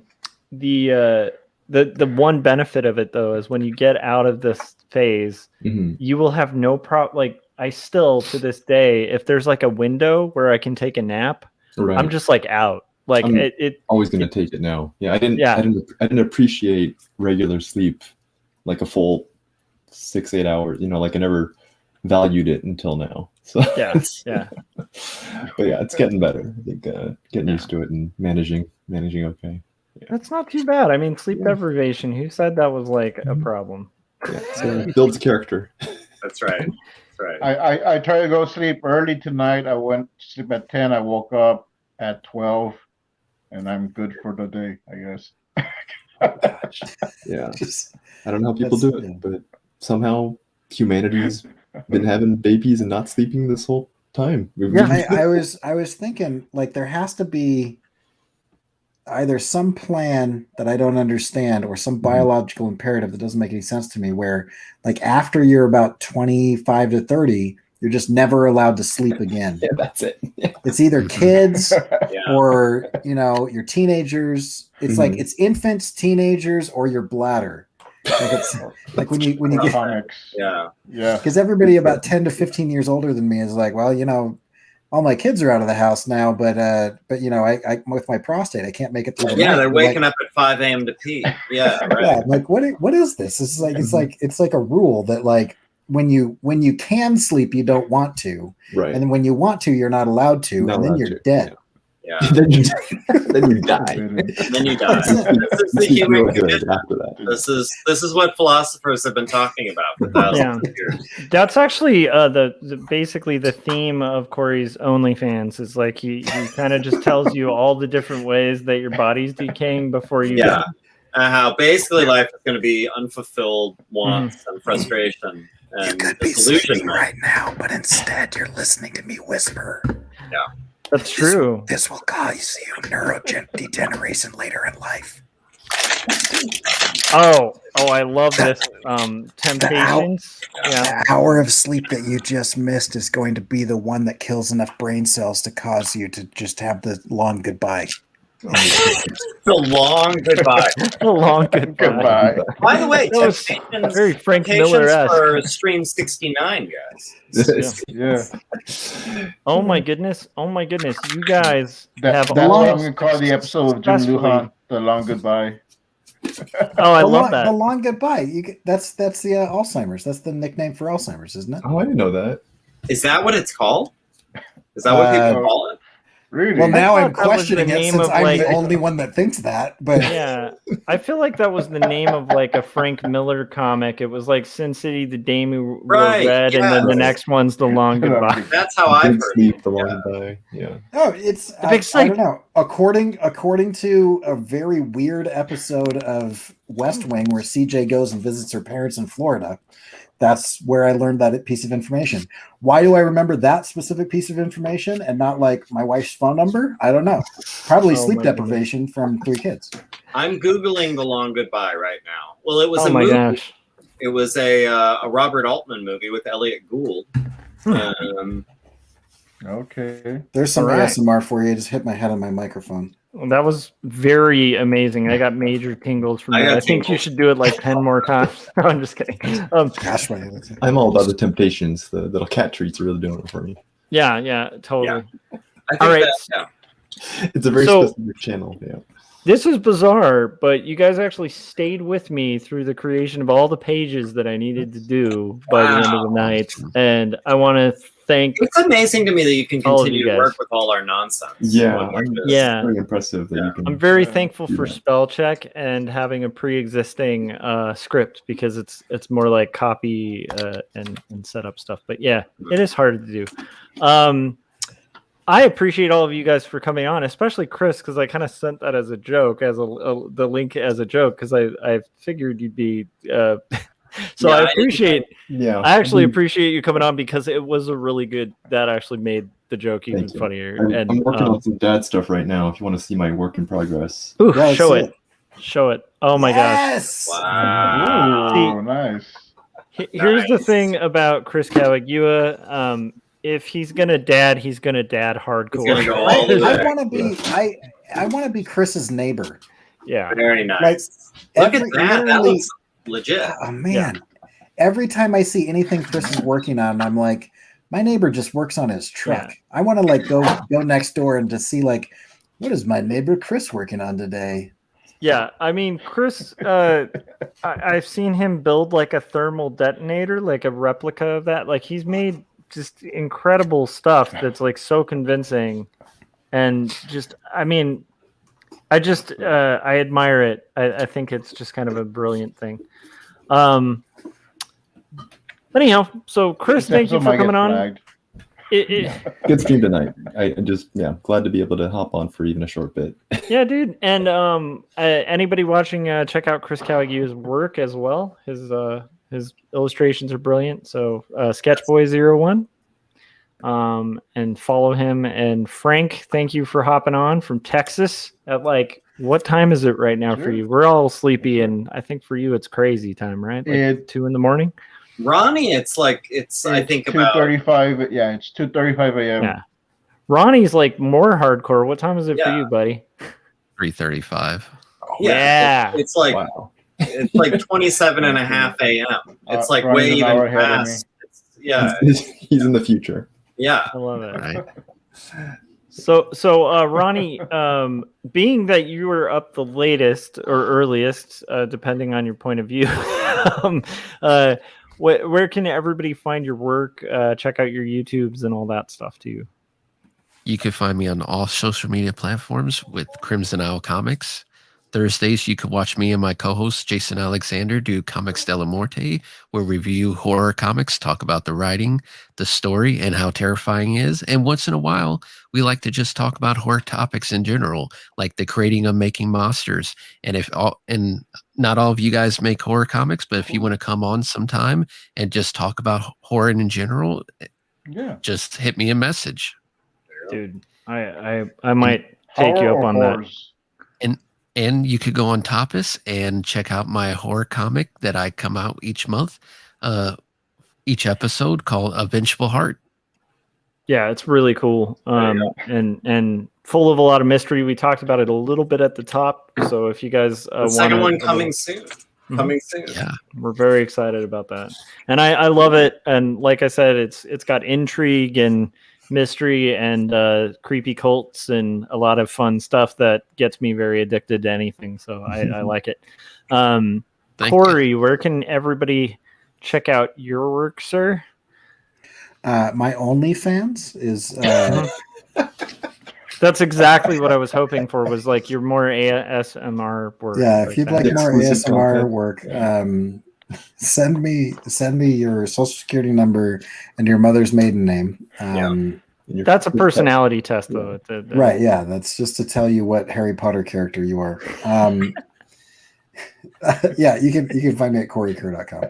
CORYKERR, and yeah, so awesome. That's where you can find me. Cool. And pretty much anybody who's subscribed to my channel already knows Corey's stuff, and half of all of your stuff probably they're very familiar with. Yeah, everybody that's subscribed to your channel is already extremely bored by my stuff. It creeps out. Really. I don't know. It keeps getting pretty interesting. I will say though, the stuff that Corey's been putting on Instagram is really cool, and I would encourage everybody to also make sure you're following Corey on Instagram because it's super inspiring.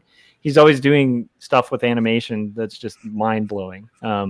And he's like a one-man studio doing stuff that it takes entire teams to do. It's kind of amazing. And by mind blowing, that's Josh for making it up as he goes along. Yeah, jazz, man. You can see that. Jazz. It's jazz. It's jazz, but it's like not good jazz. It's like jazz where everybody's kind of like, did they tune those before they started to get on stage? I adore it. All right, but yeah, definitely check out those drums too. The drummer stuff and all that fun stuff. And now I'm starting to get sleepy. Okay, Gary, Mr. Hodges, I think I made my check pick. out. Yeah. Yes, I think so too. So that's good. But make sure you check out Gary on YouTube, and then I did already do you. And then so Frank, you're going to close us out. Where can everybody find your work, and also where can they find a wonderful interview with you very recently? Well, for one of the proudest moments of my life, one of them, not counting fatherhood. You can go to the Artcasters. I think it was on Scott's channel, and you will see the latest episode where I went on. And you can find me every Monday night on the Turaco Creative Cast at 9 p.m. Yes. We will be having Jim Lujan this Monday, and I do that show with my co-host Anna Robb. She is 1 sub away to 100 subs because YouTube did a purge last time. So, jeez. So you can go check her out. And now, you can find. Hold on. If she gets to 100, if she gets to 100, you eat a bug, right? I believe there was something. Yeah, they're both going to eat some a bug eating. Yeah, you guys. But she eats bugs all the time. That's more than one. Okay. Yeah. Well, we're gonna be eating more than one, and we're gonna talk about epimorphology, the science of eating bugs and stuff. She'll probably talk more about that. But, again, fascinating. How can you guys not be subscribed to that and want to see that? That's interesting and cool. And Frank's a good dude, so go give him a give Anna that 1 subscribe. Come on, 100 subscribers. We can get there. All right. I will also just say for anybody watching this who might be in the LA area or Long Beach area, I'm going to be doing a signing on Wednesday at Pulp Fiction Comics in Long Beach. It's a really great comic book shop representing the LBC, which is my alma mater town and my old hometown. So I love that town. And I love that store. So it'll be fun to hang out. And I'm hoping to sell more books than I end up buying there, because it is one of those stores that has like a ton of graphic novels. So I might lose more money than I gain by doing the signing there. But wait, when was that again? Pulp Fiction on the 14th on Wednesday. Maybe I should stop by. You should stop by for You're sure. gonna be close by, yeah. Yeah, cool. dude, that'd be fun. Maybe we could go to lunch or something. Yeah, awesome. And it'd be fun to see the kid. Yeah, I can bring her out now. She fits in a stroller. Dude, that's amazing. Amazing. I'm really excited. All right. Well, so anyhow, but anybody else in the Long Beach area, come say hi. Maybe Chris will be there too. Who knows? But Pulp Fiction, Long Beach, 14th, and thanks to everybody in the chats who tuned in this stream. Adam, if you've got this far, we really do apologize about the thing. And Paul hopped in right as we're gonna go. We should just joke like as if Paul's the reason we're all leaving, and just be like, "And Paul Pate's here. Goodbye." We're sick of your crap, Paul. No, I'm just kidding. Paul Pate, animation, really good artist, and Paul, I hope you enjoy watching it after. We're all kind of starting to get delusional and tired. Sexiest Josh Kemble live stream ever. That's right, you guys. Really, the hottest, sauciest. Yeah, it was. Yes, it was. I mean, it was very 69 worthy. So. Nice. It was. I know, and no one decided to make the joke. Gary has flash. Gary was tempting us all day with bags of pussycats. That's true. That is true. That's right. All right, guys. Have fun with those temptations. Stay away from. I will say, if you want to rewind back, there's plenty of ASMR and interesting stuff to listen to. Stick on long enough, you're gonna get a crying baby pretty soon. So I can see her. She's waking up. She's waking up. All right. Have a good night, you guys. See ya.